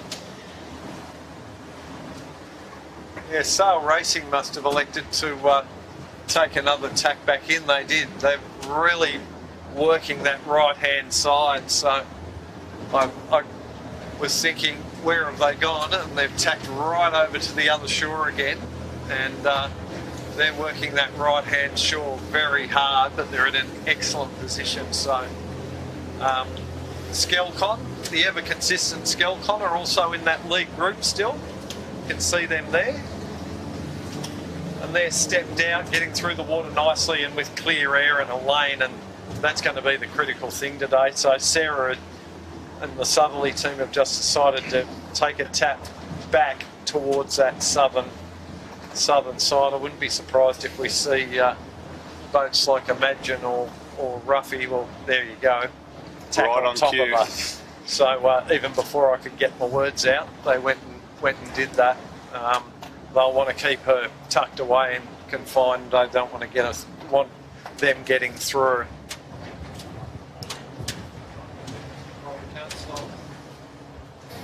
But yeah, at the moment, Skelcon and Sail Racing, Swell. Who else have we got over there? Looks like Red Pumps are doing okay. Oh no, it's Eric Storage having a good race, but gee, that Sarah Lee's managed to step across, and you know, she's not leading, but she's in a good position. On screen now we have Imagine Signage, Fluid and Skelcon. Sailing really well out of this left-hand side of the course. It seems Imagine have really done well, fighting hard to maintain in front of this top group. Really just goes to show how talented they are and how well they are at tactics and picking their way through the fleet. Very, very difficult to come back from a hard start. Sail Racing, who chose to go further out to the right, have now looking like they just snuck in front of Imagine Signage, so well done to them. Swell Racing not too far behind either. We're just moving up to the top mark now. Looks like Sail Racing will be almost heading out to this lay. Sail Racing tacking to get back, keeping a loose cover and an eye on Skelcon, Imagine, Moonin, Sarah Lee, Fluid, and Swell has also decided to tack and get back to the right-hand side. So I can see one thing for sure, Daniel Turner's not letting Sarah Lee out of his sights. He's got her tucked away underneath him in his dirty air.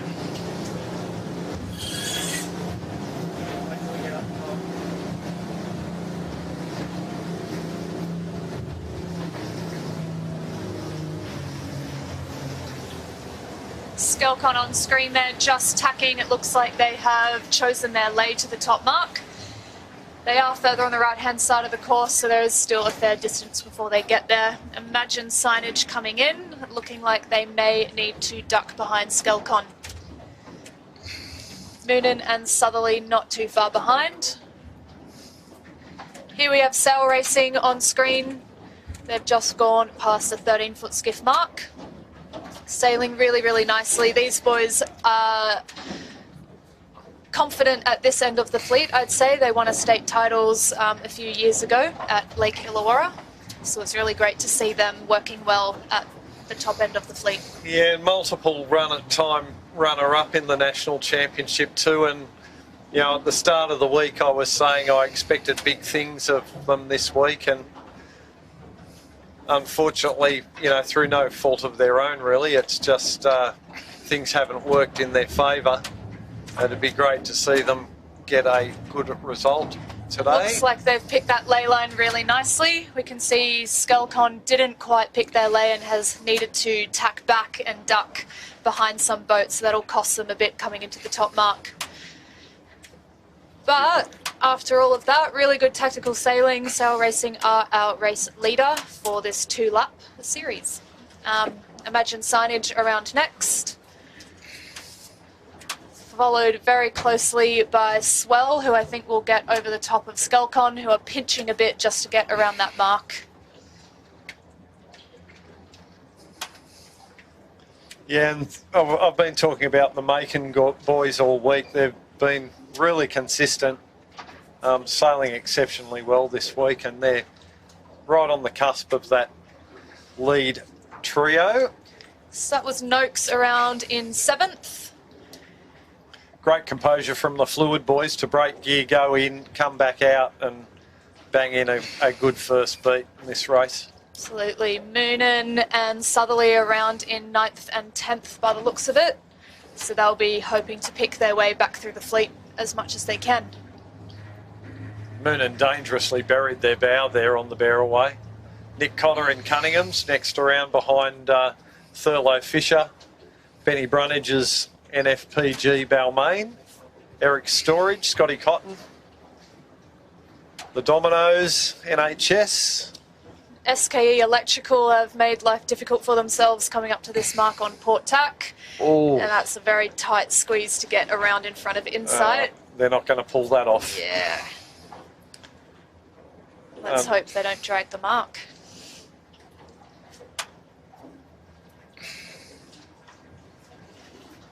Tom Clout just in Tagara, just behind Insight. And Nozomi having a great race with the little rig there, as our Employment Hero. They've just rolled over the top of SKE. And SKE, well done to them. Off screen, they are doing a penalty turn for hitting that mark. So it's great to see lots of boats in this regatta doing their penalty turns when needed.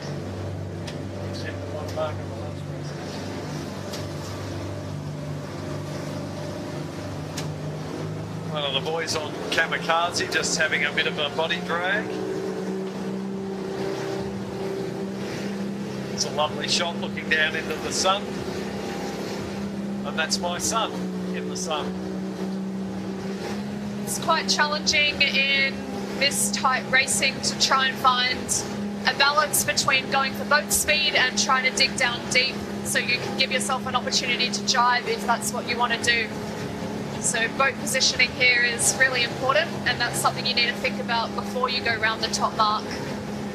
And in these early stages, just trying to find a clear lane when everyone's so compressed. Yeah, absolutely. You could jibe off to try and find a clear lane, and then you have boats drive on top of you. Exactly. And then you're stuck.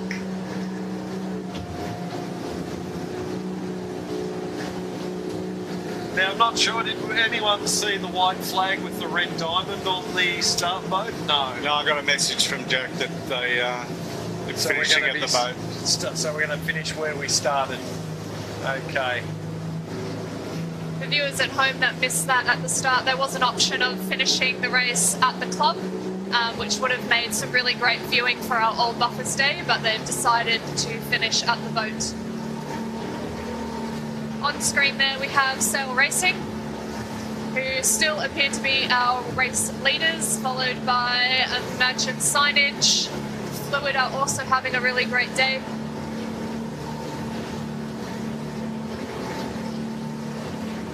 Very important for these boats to try and get themselves in a good position on this run, so upwind they can give themselves some clear air.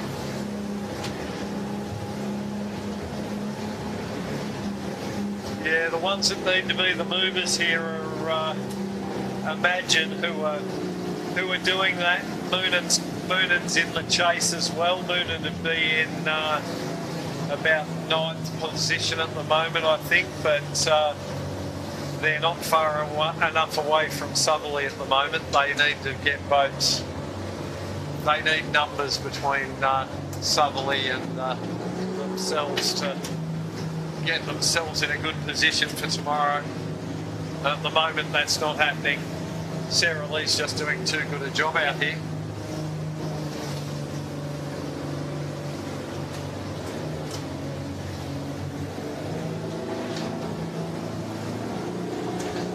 So on screen there, we've got Moonen. In the distance, Southerly is coming back on starboard, so they jibed out a bit earlier and are coming back. Really nice pressure here. The boats are bouncing well over the small chop that we have.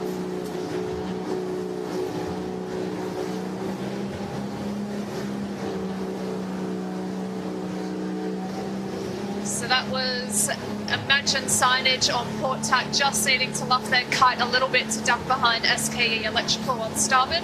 Skelcon. Sorry, Skelcon. Yep. SKE is still doing turns up the top. Gotcha. Indeed. Fluid there now, seems to be in some really nice pressure. Boat's looking really good.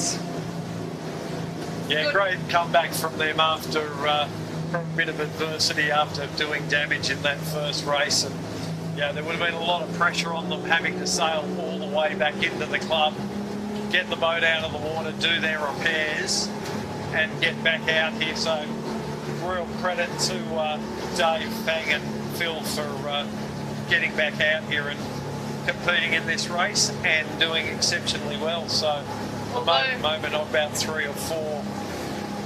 It did take them about 10 seconds before their top batten popped after that jibe, so tip for those young players at home, make sure you look up after a jibe to make sure all those battens are popped. Okay, nearly at the gate here, and we're seeing Sail Media. Sail Racing. I wish it was Sail Media. Just giving us a free plug, Jimmy. Thanks, mate. Yeah, Sail Racing, they're going to take the left-hand gate. I think there's a bit more clear air and runway out to the southern side of the course. I think that's a good move on their behalf. Fluid looking like they need to do 2 jibes here to get round that mark. But it did give them the starboard advantage when they were outside of the zone there. So that sort of just helped keep swell at bay there. So Imagine signage just on screen. The big mover Looking there like they're at this other mark is Southerly. Yeah. The big mover. Yeah, so Sarah ran down the shore and then jibed back out with some good pressure. It got her in front of Moonen, obviously. And she's going to be closing the gap on this lead 5, I'm sure. Seeing Lee Napton just choosing to tack straight away at that left-hand turn gate. Starting to see a bit more congestion in the boats that are coming down. Eric Storage with a very early drop on the spinnaker. I think they figured that they'd just get it done. Ace was going to be coming in on starboard with rights. It's good to see Cunningham's on screen there, having a bit of a better race than yesterday. Sorry, this morning. Seems like yesterday. Seems like yesterday, yeah.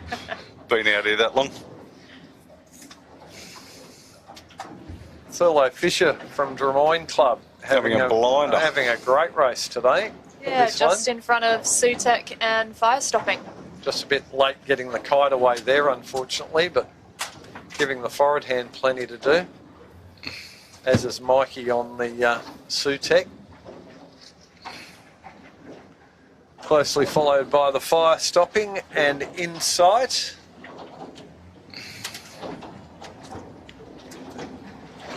Tagara taking the right, NHS taking the left.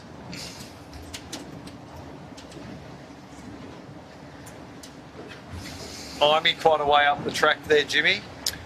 Yeah, very deep for the Imey boys. They definitely won't be happy. That's them with the bright orange spinnaker.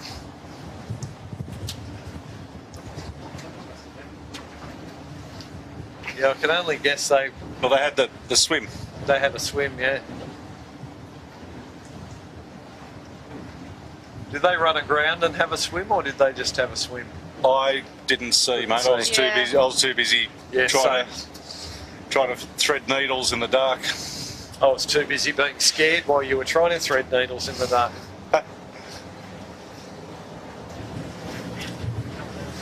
On screen now we have Fluid and Sail Racing.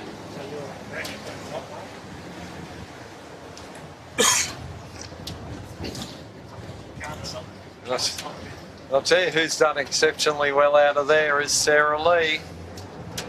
Absolutely. They are sailing brilliantly this week. And I think to have some good confidence in the first half of the week, to know that even though they may not have had the great start, to keep their mental game strong, keep calm, and the experience on that boat is really, really great to be able to pick their way through the fleet.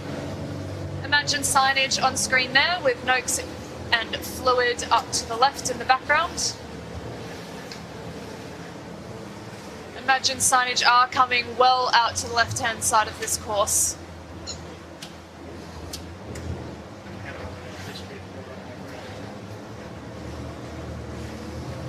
Yeah, they're okay where they are at the moment for depth. They've got quite a bit of water there, so they're fine. I'm sure they won't push it to the point of anything too silly. Insight on camera there, I can see a little sandbank they've just tacked in front of, so these boats are absolutely pushing the limits of the sandbanks to make sure they can sail the race they want to. He just went that extra few metres so he didn't end up in the gas from the fire stopping. So Rod Carter willing to take a few risks there to put himself in a good position on the course. And I'm just looking across, there's Fluid now. They've decided to tack. And they've put a tack on top of Imagine signage, so they're trying to keep them at bay. And while Fluid puts the gas on Imagine signage, on the other side of the river, Sarah Lee's in clear air and free to do whatever she pleases. So the Fluid doing doing Southerly a bit of a favour there. Sail Racing had put themselves in a really good position, and as Dolly just said, Imagine signage not in a great spot, to opted to tack out to find some clear air. But yeah, Sail Racing still our current leaders by the looks of it. They're sailing a really, really great race. They've managed to give themselves some space. Fluid have now got a good cover over Swell, so Swell finding it challenging at the moment to sail the boat how they would want to. Fluid's going quick. They are getting upwind really well. They are rolling through Swell now. Yeah, it seems like they've found a good balance between coming away and finding speed. They do seem to be dropping down a bit lower compared to Sail Racing. They've come down a lot, so while they may have good speed, they are putting some distance on Sail Racing, who have got a good balance between speed and height. Imagine signage. The big cross is coming up. Absolutely. So we're going to get both boats in shot now. There they are. And so that's Imagine signage with Southerly in the background, which is the big cross we are looking for. Southerly's not only on starboard, but they're going to cross them easily. So that is a big move, folks. It's only two laps this race, so they are heading up for their second and final top mark rounding. So this leg is really, really important. Skelcon just crossing behind, so they're also maintaining a really good position for themselves. They'll go a bit further to make sure they've got nice clear air before tacking. Yeah, look, still a long way to get up course to this top mark, but Sarah Lee has tacked on top of Imagine and is in the controlling position. Yeah, look, I think they've done a really good job at that bottom mark. They may have thought to themselves, let's go find some clear air, and now that they're back amongst it, they've got themselves in a good position. They're going to be racing now to keep themselves in front of their major competitor for the series. Swell on camera there, doing really nicely. They've managed to find a little gap as they were being covered by Fluid before. In the 13-foot skiffs, it just about quarter of the way down the run, you got Cybertech Group leading Ebix from Bartley Constructions to one of the red spinnakers. Okay, just on screen you can see the next cross. Southerly just passing behind Swell and Fluid, but Southerly has taken a heap of time out of them as well. Yeah, absolutely. They've closed that gap a huge amount on this. And the whole time that they've been doing that, they've had Imagine locked away to leeward, and that is exactly what they needed to do. They are going to be, if we stay the way we are, they're going to be going into tomorrow's final heat with a very good position to take out this title. Panning across now to our 13-foot skiffs, we have Ebix with MCC in the background. It looks like Ebix are currently in second position. Sailing really well. They had a great race to the first race of today, so if they can maintain their second, they should still be really happy with that. There we have Cybertech Group to the right of your screen, who are our current leaders for our 13-foot skiffs. Seems like they managed to get out of that start really nicely, and they've got a comfortable lead at the moment.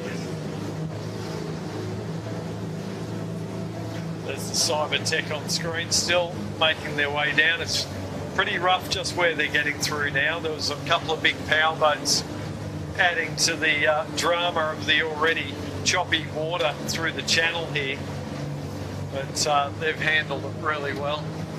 Ebix looking pretty safe in second place at this point in time.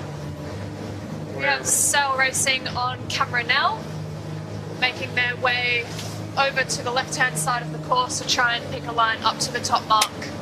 They've got a really nice cover on Fluid, who you can also see at the top of your screen. And once again, Southerly just marking Imagine. They're not going to let them off the hook.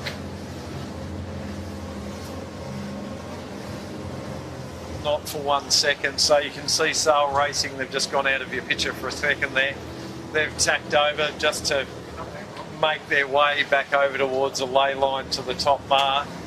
And also they want to keep their opposition on the western side of them. That right-hand side's continuing to pay, so they want to be on the right-hand side of their opposition as much as they can.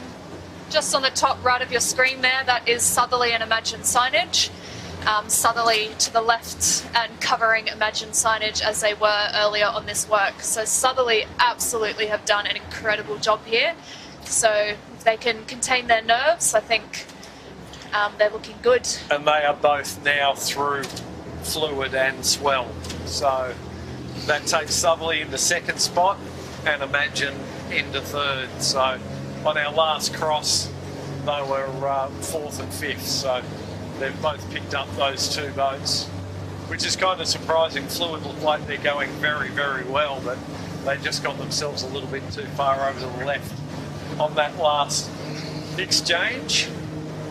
As I say, this right-hand side just seems to continue to pay. Breezes swinging around to this side of the course.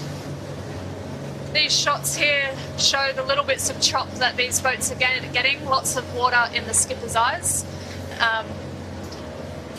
Fluid on screen, boats really nice and flat. Yeah. Skelcon and Moonin in the background, so Moonin probably have a bit of work to do if they want to be back up in this regatta.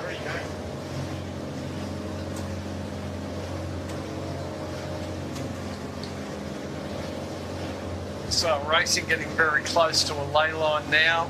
Starboard lay, there they go. They're going to tack into this top mark for the final time. About 75 metres to go to the top mark, and they've probably got about 120 metres back to the chasing pack. Change of course up here, Doc. Yeah, there is a change of course. I can see a plus sign, which means the finish is going to be further down the river than where the start was. So these boats will have to keep an eye on that, make sure they know where the finish is as they head on down. So Sail Racing going around as our current leader. Really, really great work from them, keeping nice and calm on that upwind and letting the others fight out the race behind them. They do have a decent lead. I think they'll be looking to play it safe, put a loose cover on those behind them so they can maintain their position.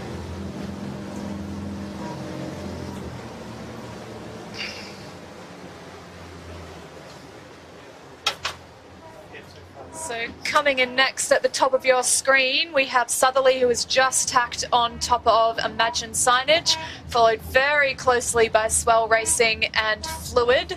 Fluid didn't look like they were going to make that mark, so they have needed to tack out.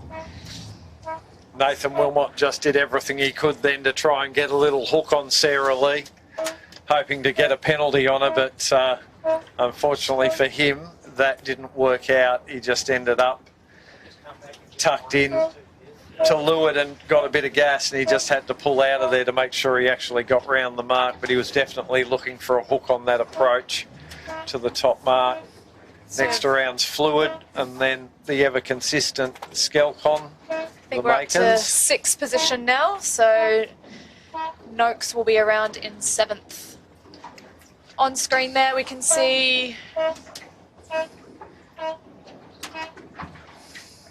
yeah, that's Noakes just heading round the top mark. Next up will be Moonan, so the points are shifting, everybody, and they're shifting in the favour of Southerly. Yeah, and at the end of this race today, all boats will get 2 drops, so they get to drop their worst 2 results. With one more race tomorrow, it'll be very interesting to have a look at the results at the end of today.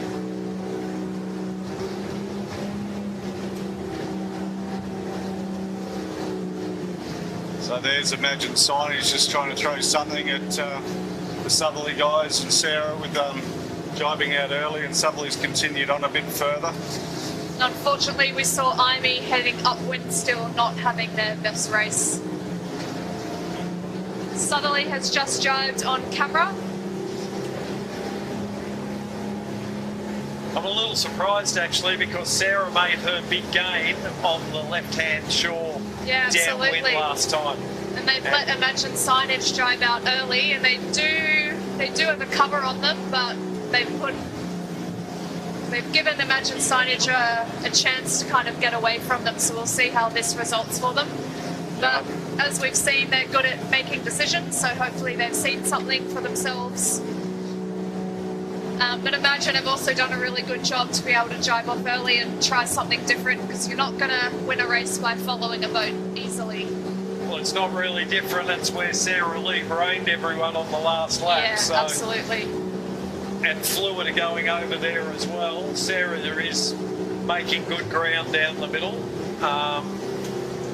If there is still a touch of that tide, which I don't think, I think it would be gone by now, we're well past it, but the water flow seemed to be continuing after the predicted tide time.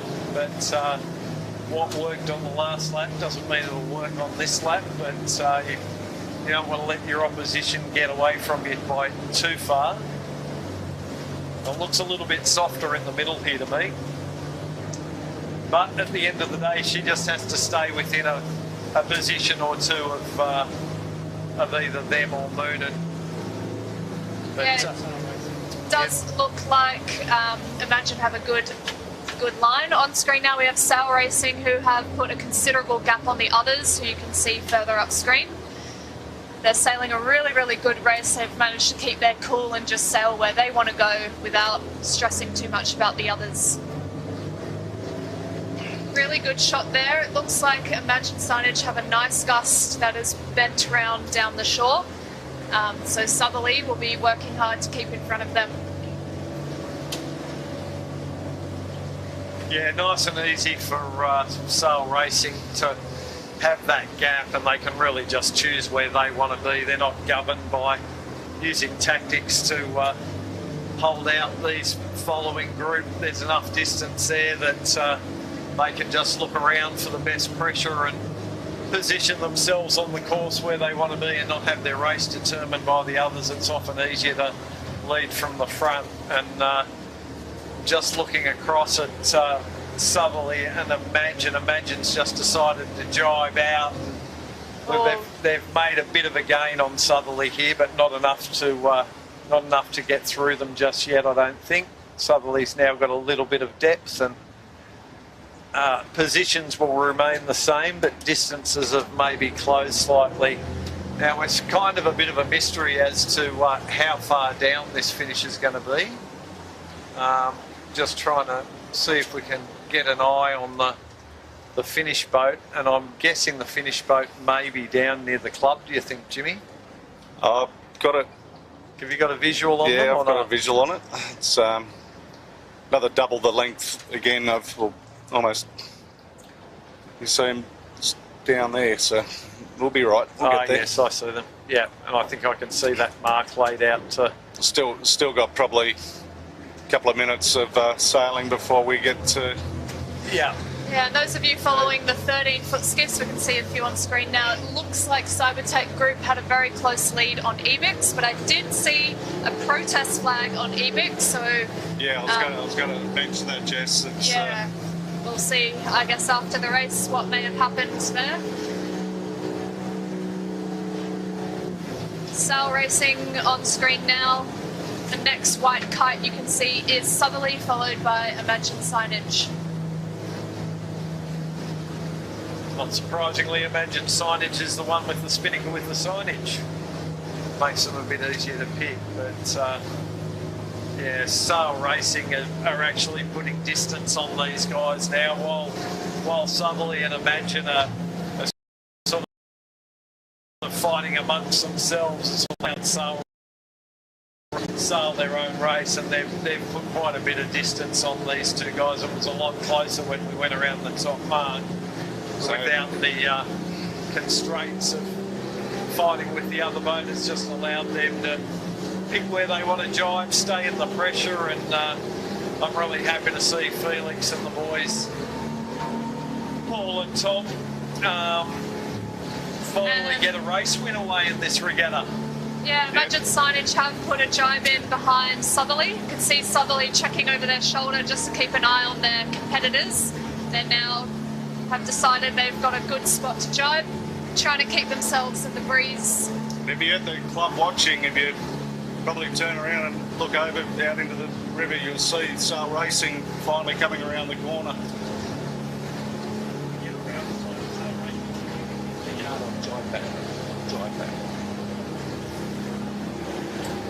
So we're just going to get some vision here of Sail Racing coming down to the finish. Nicely trimmed. They'll probably do a one jibe and then in. I don't think they're going to lay this finish line on their board jibe, but yeah, it looks about we're 100 metres away from the finish now, so they're just going to take it nice and easy. They've got a considerable lead. They just need to get through one more jibe, and there's our finish boat on the top left of your screen there.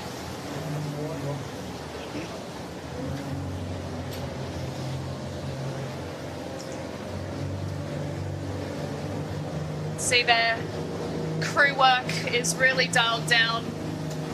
They've been sailing together for a long time now, so they've got a really good relationship with each other.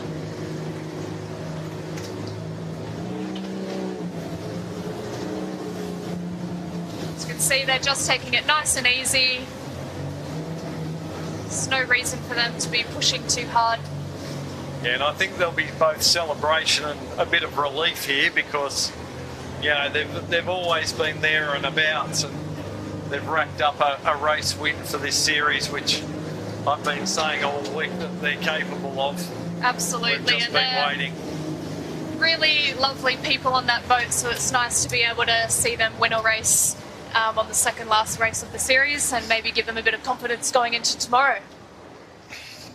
And we'll just switch around in a sec and we'll see Southerly crossing Imagine, and once again they'll have a one jibe and into the finish here, and they'll lead Imagine in, closely followed behind there by Swell. Southerly today, that is 2 seconds, so really well done to them. They've managed to keep their cool and do well. That's Imagine Signage coming in on third. They had a really, really good fight, but just didn't manage to come back in front of Southerly. But absolutely good racing after a not so great start for Imagine Signage. Swell Racing will be our next boat across the line. I think that's more than enough for Southerly to be declared the national champs. I think the worst result was an 8th or something. Yeah, I think they can discard tomorrow's race. And I was thinking the same, Jimmy, but I didn't want to commit and say it until we'd actually crunch the numbers. I'll commit. That's Jack's job. But yeah, as I mentioned before, their next worst race was an 8th. Really close finish there on screen now. It looks like Noakes followed by Skelcon and Fluid. So unfortunately for Fluid, maybe they didn't have the best downwind then. Here's Moonan, who are in the mix for our series scores. They still did really well today, but probably not the results they were looking for, unfortunately. Yeah, we're going to see Imagine jump Moonan by quite a number of points in the point score now, and Southerly will be a standout. But as I say, not until we do these numbers that we can confirm. But their Southerly's next drop will be an 8. They've added 2 2s to that point score, so that will put them on 14 points, I believe.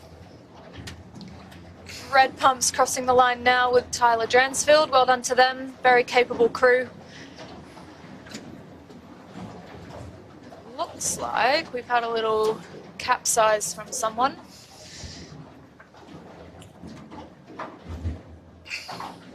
It's a bit close between NFPG and Domino's for this finish. Yeah, I think coming into the finish, being on starboard, you absolutely have the advantage. We can hear them yelling out the side of our camera cat now. Very close finish. I don't think I'm willing to make a call on that one. We'll call it a tie, Jess. Alrighty, ties are allowed apparently. Here we have Cunningham's and Ace, another very tight finish. Give that one to Cunningham's.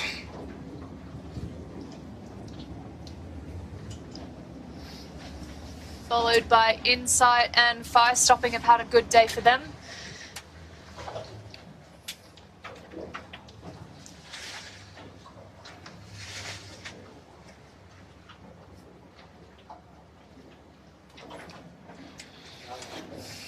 Looks like Tagara are in next, so for those who missed it earlier, they started in the first race with a little rig, opted to go home and change to a big rig, so well done for them to committing to that and having a good day. Eric Storage from Middle Harbour are next across the line. And SKE Electrical not too far behind.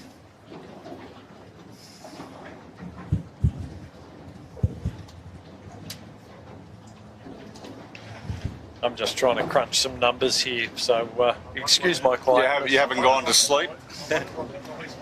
Here we have Botany Access, which I think is the first of the little rigs, so well done Zoe Dransfield for committing to the little rig and still doing really well against all the big rigs.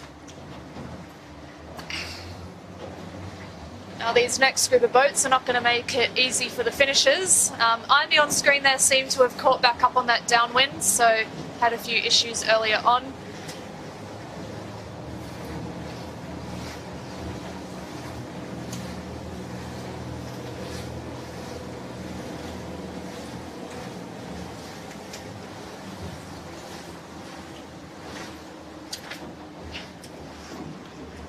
Yes, Jimmy, barring my failed high school maths from 40-something years ago, I think we are correct in saying that Southerly have the regatta in the bag.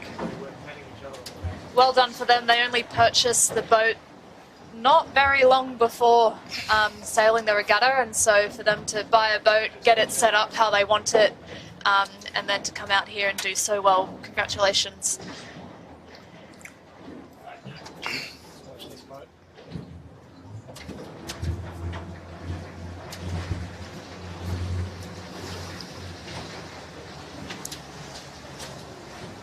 Just got the rest of the fleet coming down now. It did appear, unfortunately, for our little rigs that they were at a disadvantage today. The breeze didn't quite pick up as much as they were perhaps thinking. And for lighter crews, it's a hard decision to make when you're not convinced on what the wind is going to do.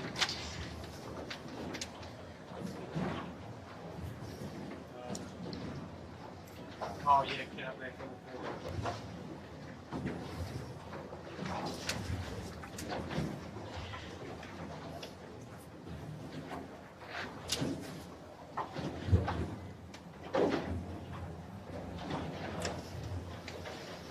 So we've just got the last of our 16s coming downwind, and we might then start making our way to focus on our 13-foot skiffs, who are somewhere off in the distance. All the way up there, yeah.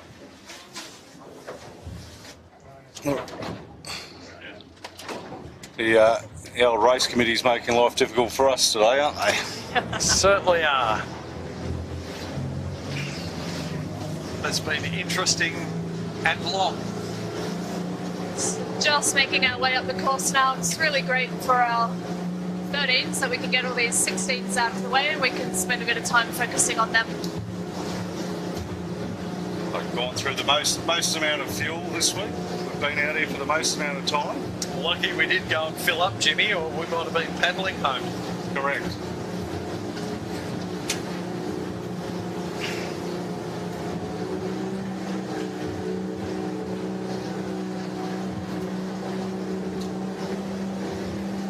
So I can see off in the distance our 13-foot skiffs haven't rounded their top mark yet, so they're still battling it out upwind.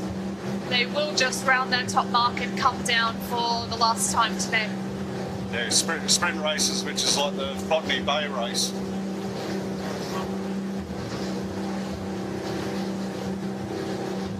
Yeah, remember a few hours ago when we said, oh, it's going to be a couple of short sprint races? Yeah. So I think we can see on screen now that is Cybertech Group with their grey spinnaker just put a jibe in, so I was wrong before. They have started going around that top mark, and it does appear that Cybertech Group have a nice lead. If you missed it before, EBIX did have a protest flag up. We're not too sure what that was about, but we might hear before tomorrow. Cybertech Group going into today and after our first race today are currently sitting in second overall for our 13-foot skiffs, with EBIX currently first overall. Yeah, once again, EBIX have been, just by getting those consistent results, they're in a controlling position in the overall point score, even with Cybertech coming at them today. They should be going into tomorrow in a pretty comfortable position. But full credit to Theo and Kobe. They've sailed an excellent regatta. They've really stepped up this event from where they've been, and it's really impressive. They've done some great sailing. EBIX have just jibed. It does look like EBIX are currently in second for our 13-foot skiffs.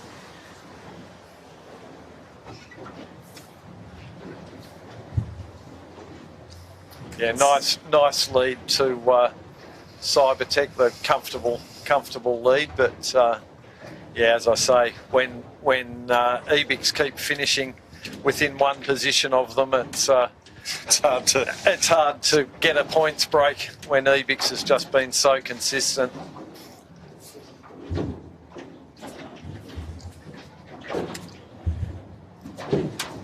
I'd expect tomorrow we'll see EBIX sail as cleanly and as closely as they can to these two young men. EBIX, of course, being our defending national champions. They'll be hoping they'll be able to make that two in a row.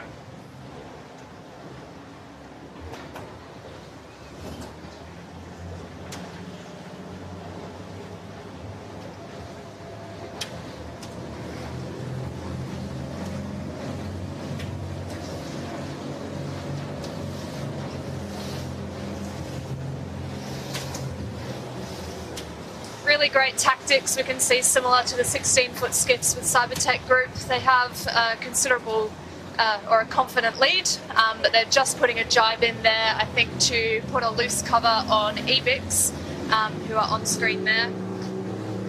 So while you want to sail your own race and look for the breeze, you do have to be wary of your competitors. It's a long run down to the finish, much longer than the first time down. So you don't want to get too carried away sailing your own race. Giving chase to these guys, I think we've got Black Cat, Harkin and Modern Concept Constructions. Pretty evenly spaced, so I can't see, barring someone having a swim, I can't see these placings changing too much on the run home to the finish. It's excellent sailing from all our 13 sailors today. It's been very tricky, and you've also got to remember that when we're in those tight confined spaces with the 16-footers, these kids are going to find their way through all those skiffs. It's pretty daunting for them. They do a very good job of it, though. They don't, yeah, don't they? They don't flinch, do they? Pretty composed, yeah.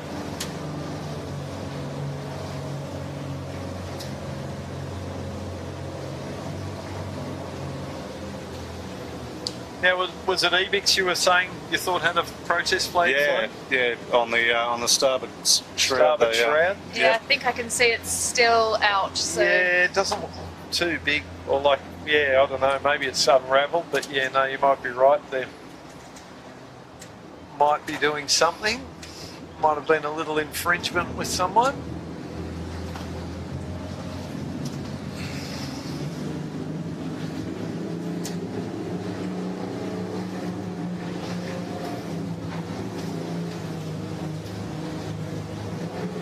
I think a really great image there. One thing I really enjoy about the 13-foot skiffs compared to boats of a similar size is the 13s do have a masthead spinnaker, whereas a few other boats of a similar size, their spinnaker doesn't go all the way to the top of the mast. I think it's really good for them to have experience with a much bigger kite, and it makes the downwinds much more fun when you can get more speed with the spinnaker. Another great jibe from Cybertech Group, making their way down to the finish. Still got a little way to go, but sailing really well and comfortably at the moment. It's a long way down to this finish this time, but it's just off the club, so they've got to get home anyway. And do you want to tell us who's on screen now, Dolly? Oh, that'd be my girls, Sophie and Bella. They haven't had such a stellar week this week, but this is a better race for them, and they'll be happy to be a little bit further up in the results for that one. But, for the viewers at home, the 16-foot skiff results are up and live. They might be interesting, do you think, Jimmy?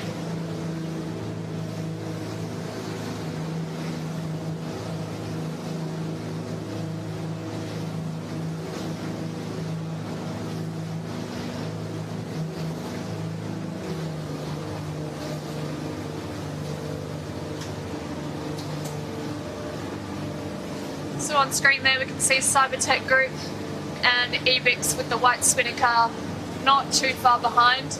It looks like Cybertech Group were looking over their shoulder a bit, jibing when Ebix were jibing to maintain that loose cover on them, and Ebix have caught up a bit. I don't think it will be quite enough for them to take the lead. So in the 16 Subly, they don't sail tomorrow and finish on 22 points. Imagine if they win tomorrow and end up on 23 points. Yeah, so that's what I figured. Really, I worked all that out racing. myself, Dull.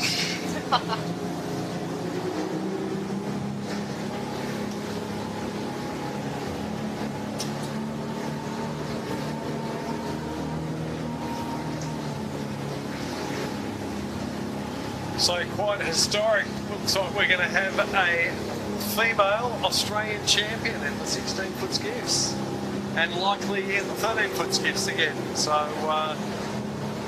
wow, it's fantastic. And I'm sure there's going to be some celebrations at the St George Sailing Club. Yeah, absolutely. For a St George boat to win at their home club is just fantastic.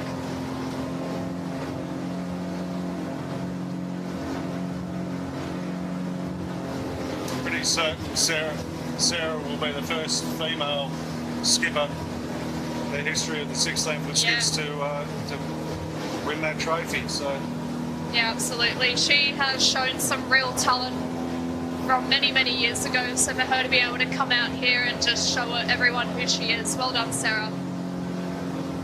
And also well done to her team. We're not going to take anything away from the boys she's sailing with. They are two very, very competent sailors, so congratulations. yeah, Keegan and Kurt. Here we have Cybertech Group just putting in one last drive to cross the finish line. They've sailed an excellent race. A fairly convincing lead from the rest of the fleet. Jimmy, how many times in the last 18 months on the camera cat have we said somebody sign her up? Every time she'd fill in. Well, if we had $1, yeah, we wouldn't be out here doing this. We'd be fine. we even kept offering to manage her a few times, didn't we? Oh, mate, it's like I sort of sit there and wonder, like some of the boats that look like overlooked it. Well, but let's say they had the opportunity to hire her, and yeah, may have looked at other avenues, but she's certainly proved a few people wrong. Third, we have our boat from Hornsby, Coringo. Yep, Black Cat. Black Cat. And I just saw Ebix approach the back of the committee boat, the start-finish boat, and I suspect they might have been informing them that they intend to protest. I would be the only reason I think they would go over there and do that. What's the point situation again in the 13 style? Like, is it worth it to them?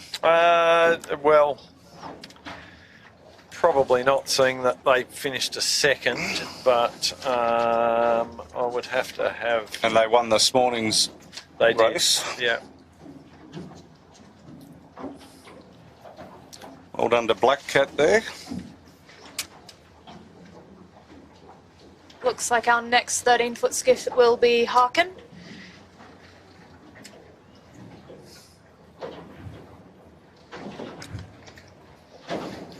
Heidi will be heading up to sail in the Flying 11 national titles, which start on Monday. So she's got one day to get up to Brisbane to then do it all again in the Flying 11. So well done for her to perform really well in the 13-foot skiffs and hopefully do well in the Flying 11s too. So We'll drop it at the end of the runway tomorrow afternoon after we finish, eh? I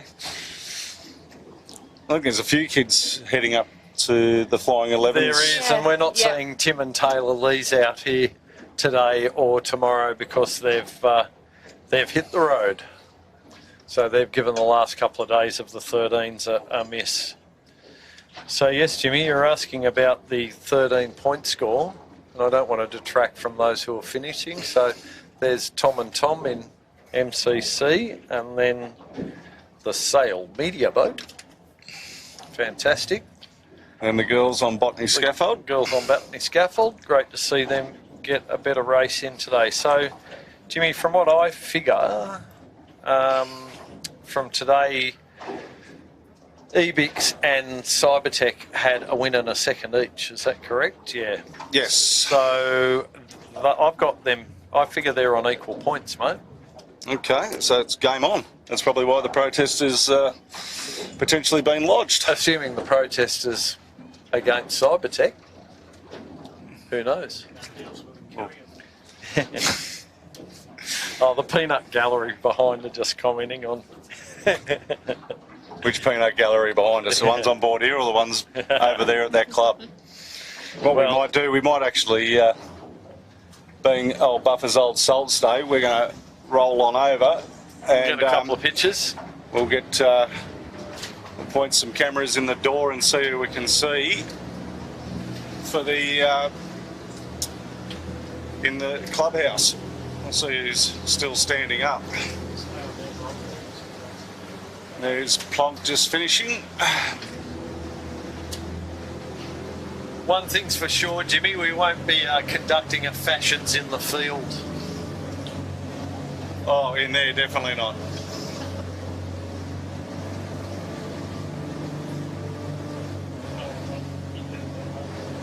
There is the magnificent St George Sailing Club.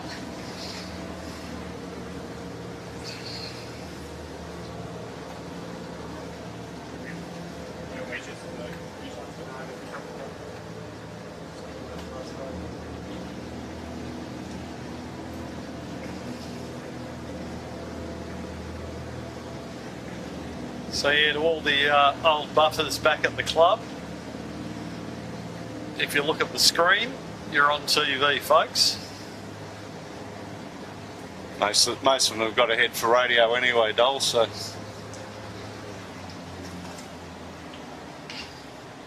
And no one's looking out waving, so they're obviously paying zero attention. We've sent the drone in there to have a look. There we go.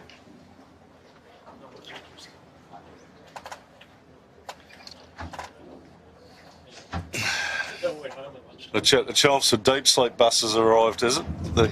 Maybe. Well, what we might do, we might wrap up proceedings from a very, very long day. Thank you very much, Jessica Isles, for jumping in and ably assisting us, as always. Thank you. Dole, thank you, buddy. I'll see you again tomorrow. Goodbye, everyone. Good afternoon. My brain hurts. Oh, Yeah, I'm tired. that's the least of it. But that is today's races 7 and 8, with race 9 to come tomorrow. Congratulations to the guys on Southerly. Indeed. Sarah Lee, Keegan York, Kurt Warner. Brilliant effort, team. And we will see you here tomorrow for race 9. And this has been a Sail Media production for the St George Sailing Club.